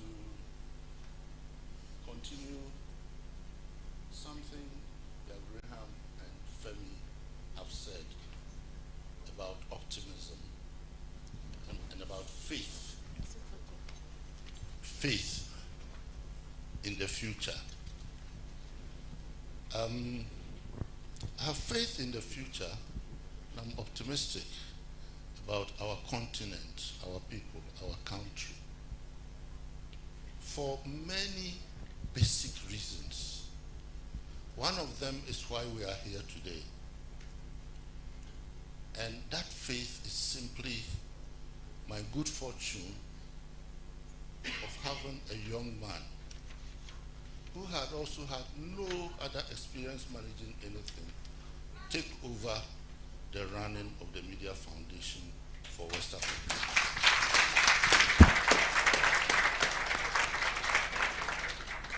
Where is Sule? He has disappeared. I hope he hasn't gone to put some more fire on the Boko crisis. He's from Boko. But anyway, so many people make me very happy today. Graham, we were arrested the same day, but not only our arrest, we sat down hours on end, working, thinking, planning to live our ideals of how we think society should move forward in our country. Techua Menu, for many, many years, the only woman in the leftist movement as such.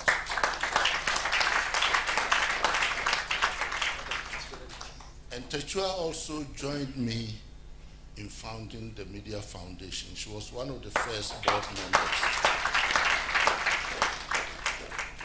Audrey here says that she's my mentee. Well,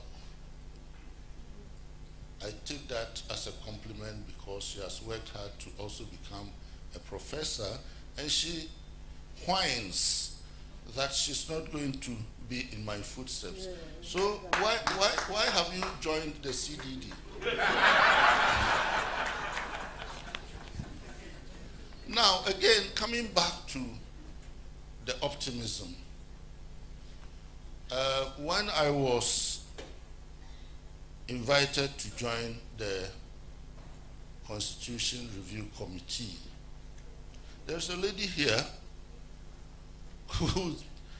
who is also getting into her Abrewahood and who's always ready, so Bonaboso, to be on the barricades. So this lady told me that, Kwame, oh, that's very good. If you guys go and do the work, if you do the work and the politicians, the political class do not want us to implement them, tell us, I'll come on the streets. It's Akosua Adumakun.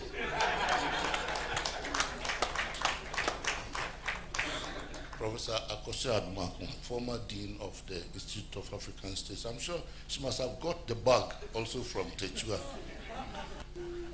I've made I don't know who here to isolate.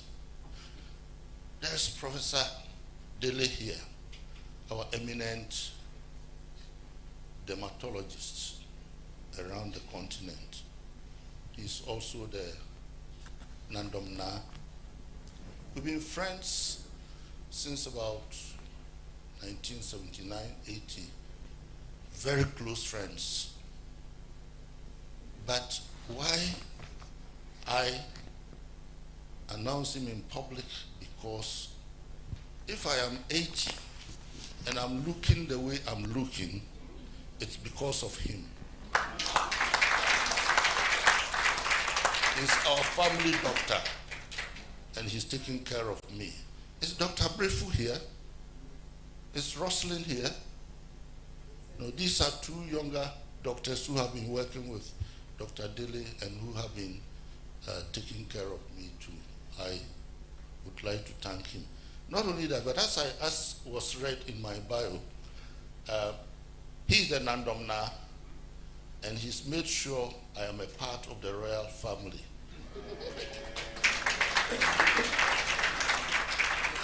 But because there are too many chieftaincy disputes in this country, I'm not going to use that opportunistically to try and claim any skin there, be assured. But I don't know. So many people, almost everybody here I know. I don't know what to say now. I really don't know what to say. Femi, in a way, is a rascal for governments. But we tell you the caliber of a lawyer he is. He was also the lawyer for Fela Kuti.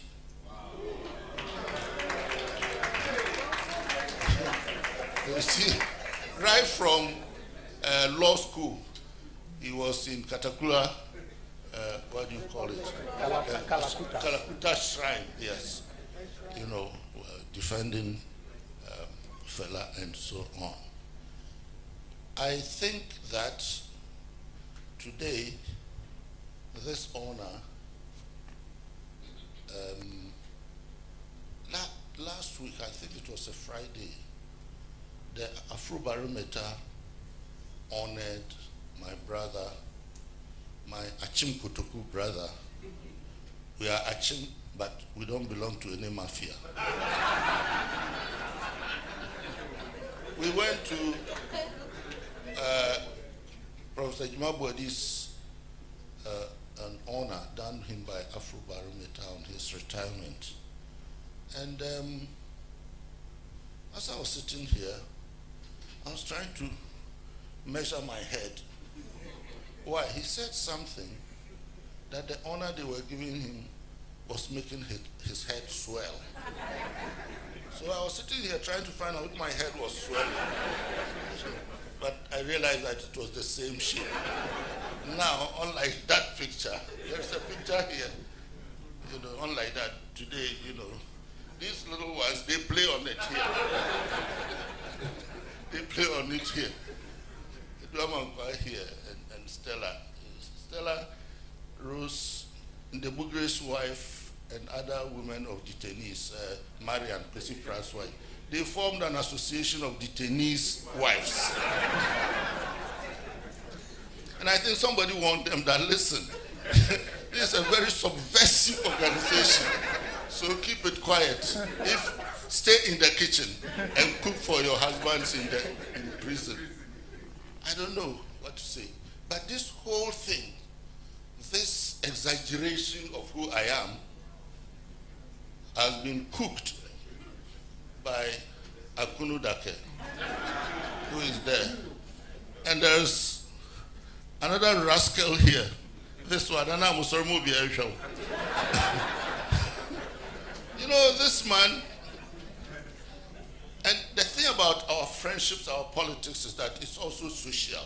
We all love music. We all love, and in those days I used to smoke a lot of cigarettes, but in fact, the first day I was put in the Koforidua prison cells, I stopped smoking. No, why did I stop smoking? No, I would get it because, see, soon as I got in there, the superintendent came to me. He was a graduate from the University of Ghana. He came to me. They had seized the packet of cigarette that was in my pocket when I was arrested. And so when I was sent to the prison from the BNI cells, they gave them the package of cigarettes. On the way, when the BNI people gave it to me, I tried to smoke one of them. And I had been in the, I think the BNI cells for about 4 weeks or 3 weeks or something. And the tobacco had gone stale. So when I tried to smoke it, it was awful. So when we entered the prison cell, the superintendent came and read me my rights and said that you can smoke. We know you are a smoker, but you will smoke 6 cigarettes a day. And anytime you want to smoke, call us and the prison guard will bring the matches, light it for you, and stay with you while you smoke. So you don't set fire.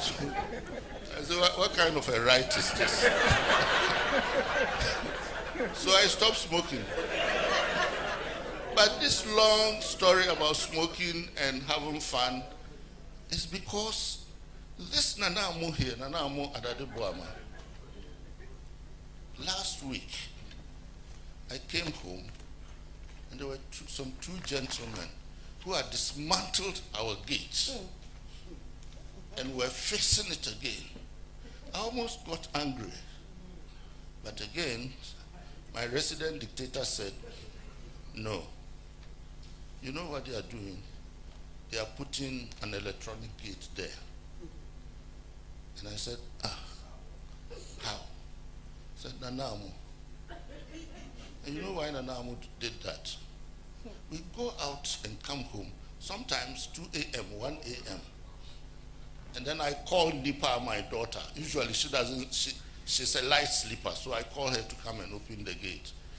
And Nana says that so that when we come, you don't disturb Nipa.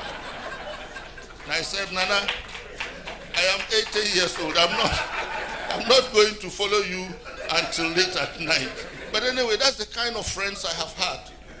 The kinds of people, it's not just political commitment. Nuna, you are tired. Okay, good. So I have these people, and what can I say? You know, what can I say? All of you, Nanama from America, from California, she's probably running away from ICE.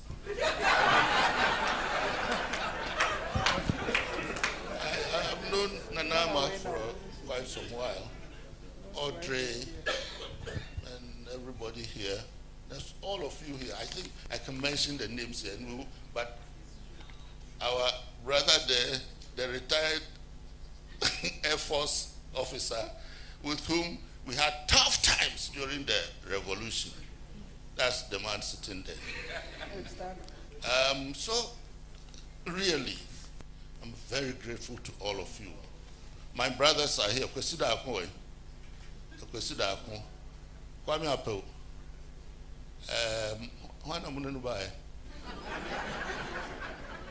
Kusi, Techi. There's another man here who will be 80 next month. And he looks much younger than, he doesn't even have this belly, this pouch here. Kojoyanka is there. He's also, when we were coming in, he was saying something. I said, look, you are my younger brother. I'm 1 month older than you. Shut up. Anyway, there's a lady here who likes writing a lot. And this week, she's also contributed to blowing my mind, getting my head bigger than it ought to be. Ajua Ebuafere here. Ajua Ebuafere.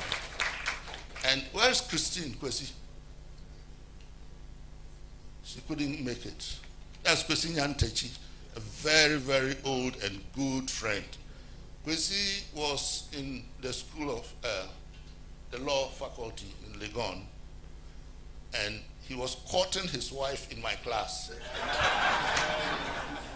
So he'd come by there, and I used to have love parties, and I still love parties, except that today I will not do the party. I want others to do it for me.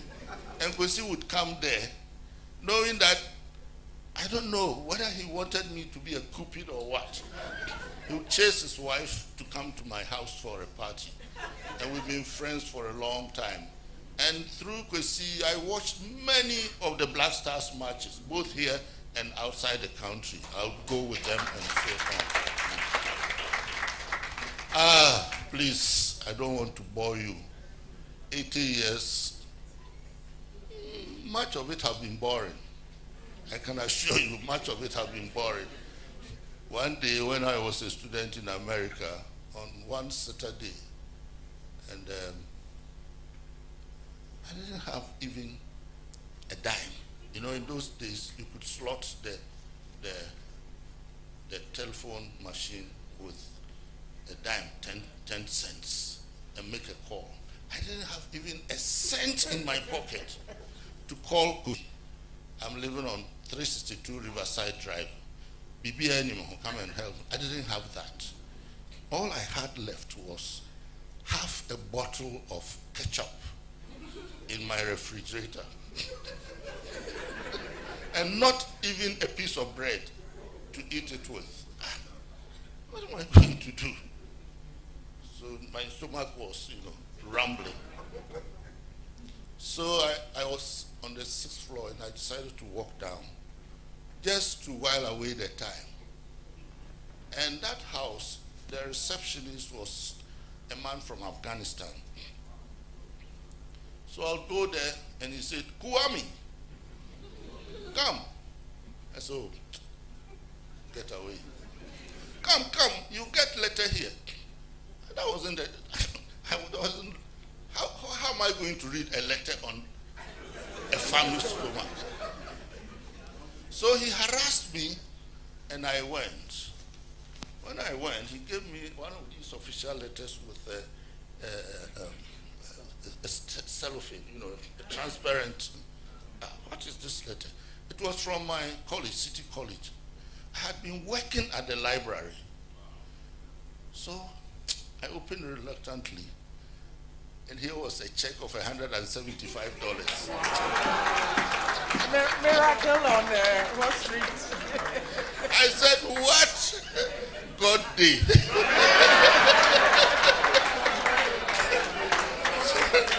So, I ran quickly, got myself a whole chicken, some potatoes, whatever, and then a 6-pack. And a packet of Lucky Strike cigarettes. So, God did. Anyway, so please, I want to thank all of you. I want to thank my friends, Techua, Yao Graham, Audrey, Akunu Dake, Nana Amo here, Eduaman Kwa, everybody here. I want to thank you enormously. Femi, coming all the way, a dialogue from Ouagadougou, who is here in exile. He can't go back now. But we've known each other. He hosts me. That's why I said I have family everywhere on this continent. Azuma, thank you very much for coming. Everybody, Madam Rose Mensah-Kutin, come, thank you. Agi, thank you. Kwame, thank you. Everybody here, thank you very much. Some of my former students are here. One former student is a politician, and one time we had a meeting. I think we went to Dr. Baumia's office, this Constitution Committee, and this politician was there. He said, oh, Prof, you gave me a C in reporting. So I said, if I knew you were going to be a politician, I would have failed you.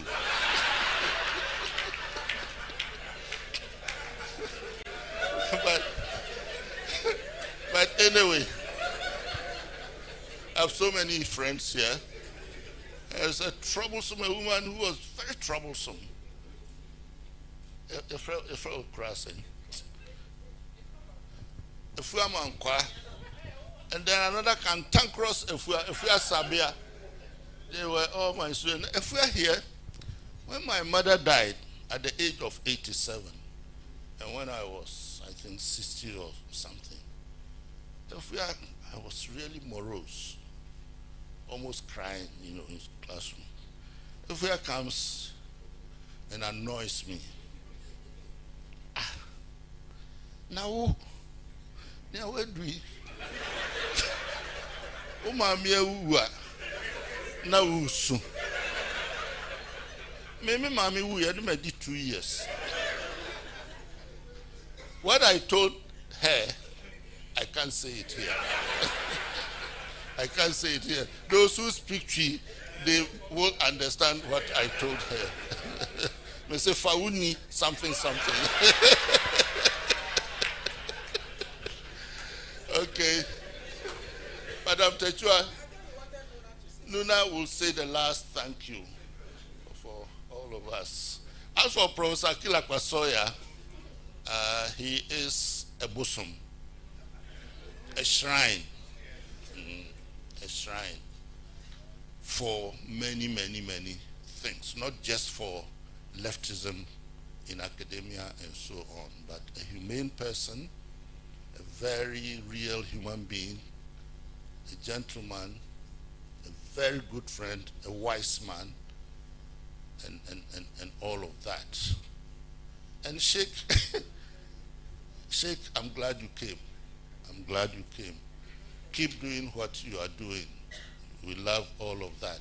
But make sure that the transition of the leadership of the Islamic community is managed wisely and peacefully. That's your assignment. Yeah. So, and Professor Pate here, Professor Umaru Pate, the Vice Chancellor who spoke here, thank you very much. Thank you very much. He's always been by my side. He's always communicating and always encouraging me and supporting me. Thank you very much. So I would like, there's nothing much to say, except to say that some people are asking, Yao Graham, why didn't you become a minister, a president, a this, a that? He gave a very fitting answer. I think in Ghana, we don't get angry enough. We should try sometimes to be angry. We like the soft way too much. We must strive. You see, there's a culture now about money. Money is good. I mean, there's nothing wrong with money, but if it becomes the God we worship, then we have a problem. And that is what is swaying so many young people, so many people away from things that really make life worth living. We need the money, but there must be more better values that money should be able to bring about. When the PNDC came to power, and some of us joined wanting revolution, there were people like Yao Graham who worked for 2 years without salary. Many people work like that, and so on and so on and so forth. Today, it's very difficult to have people, even in the rural areas, to volunteer to do anything. If you don't pay people, even the debt they have created, they won't sweep it. And I think the mindset we are talking about must start from there. What is the value in life for me? When I at the end of the day, I go to sleep, what makes me happy? When I was appointed to the Constitution Review Committee, an elderly man I respect very much, who comes from my village, called me and congratulated me.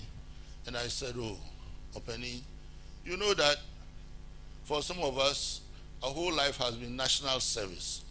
So when the politicians have finished eating the meat and have even sucked out the marrow from the bone, they give us the empty white bone. The man said, "Oh, Kwame, don't talk like that. Don't talk like that. When they were calling you people, did they call so and so?" He mentioned about 3 wealthiest of names. Did they call those people with those kinds of money to come and work on the Constitution? You don't manage society with money. You manage society with wisdom. And that's why they called you. Thank you. Just my last point. Sule, please come here, please. And then Luna, say thank you.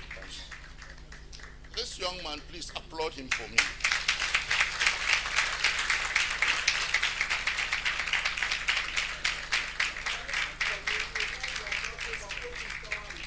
Because as I said, if when I handed him the baton, he had messed up, we would not be here today. But he's carried it forward, and I think as somebody, I think Techua or somebody said, he's built it 100 more times than the foundation I laid. And that is why I said we must be optimistic.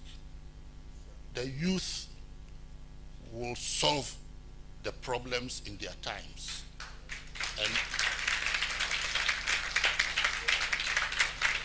And he's done that not because he's getting a better salary than I was having, but because he believes in the whole thing and is moving it forward. So Sule, I would like to thank you. Yeah.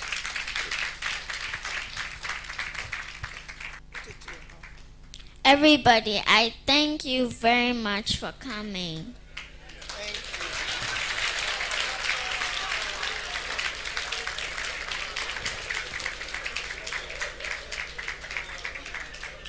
So we have come to the end of a very successful evening. When Prof. Karikari has the mic, you can't stop him. He's a teacher, he's a mentor, he's an advocate, and he's a media person, and the media people talk. On radio, when you put on the radio, you listen to things. So this is what we have been treated to. And in his biography, we learned that he spent time as a member of VOLU, what we used to call VOLU in those days, the Voluntary Work Camps Association of Ghana, which seems to have disappeared, but which was pivotal in forming young people, in imbuing a spirit of community, of service, of voluntarism. Not people who volunteer and then they expect to be paid, and they are angry when they are not paid. And this is what helped to mold him alongside the readings, the influences on his life into the character that we have been presented with today through his biography and through the excellent presentation by Femi Falana, supplemented by the discussants, those who were speaking from the perspective of being a mentor, a mentee, or his political companions and comrades. And in many of these celebrations, we don't look to the future. You know, we celebrate the person, we wish them long life, etc. But I think that we're going away, the takeaway is about the unfinished business. The fact that the issues that have animated Kwame's life, a life of commitment and service to free expression, democracy, and social justice. Yes, we have made some progress, but this progress is checkered. And as Femi has also eloquently told us, we cannot separate it from what is happening in our sub-region. We've had a certain history, but if we were to go back a little further in time, we would see how those who dedicated themselves to similar issues of free expression, democracy, and social justice, treated West Africa as one zone and further afield into Africa. So even if we were to limit ourselves to Ghana, we have seen, moving from what, number 22 on the Freedom of Expression Index to 52, 55? Yeah, 52, 50. So even that is checked. Democracy, is it, what kind of democracy? Is it the 4-yearly ritual of going to vote and coming back and, waiting and going to vote again? Or is this the substantive democracy that we're talking about? Or social justice, thinking about our country as a whole, using the least of us as our mark for progress rather than looking at our personal circumstances. And indeed, part of this craze for wealth is that when people cannot see the salvation in the national sphere, they tend to concentrate on themselves and their families, as if, creating an oasis for yourself absolves you from the common challenges: poor health care, poor roads, the quality of the air that we breathe. However much money you have, you can't do anything about it with your wealth. The quality of the water, all of those kinds of conditions that are common problems that need to be solved for all. And also not just thinking that we are caught between, the lesser of two evils, but that there are alternatives, that the work that we do, what we have done in the past, what we continue to do, can give us optimism and also create imaginaries for a better future. That is why the optimism that is being expressed by the same people who are doing the analysis to show how little things have changed, you can ask yourself, how can they remain optimistic in those conditions? Because within our current conditions are also the seeds for our freedom and liberation.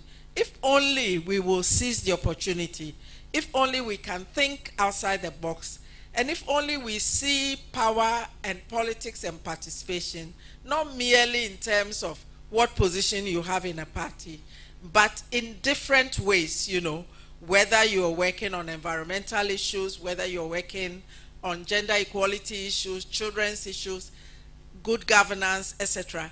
But not just in that kind of formalistic space, but something that is substantive, that contributes and takes us back to those imaginaries that we had in the past. We are on our way out. Kwame Karikari talked about what? Did you say discarded or expired, or you use those terms, discarded or expired? Yeah, we are still there. We'll kick around. But if you look at the life expectancy, we've passed the baton long. We can inspire. We can encourage, but really it's the current youth and the society that we must make our way. We must make different ways, inspired by the life of courage, commitment, simplicity, and principle, the values that have guided him. So we are not just celebrating the past, we are also using it to look to the future and to say that the baton has been passed. Pick it up, run, share it. Thank you very much, Kwame. Thank you all for coming. And may we continue the friendships, the solidarity, the commitment to a better Ghana, to a better future, to a better Africa. Thank you very much and good night.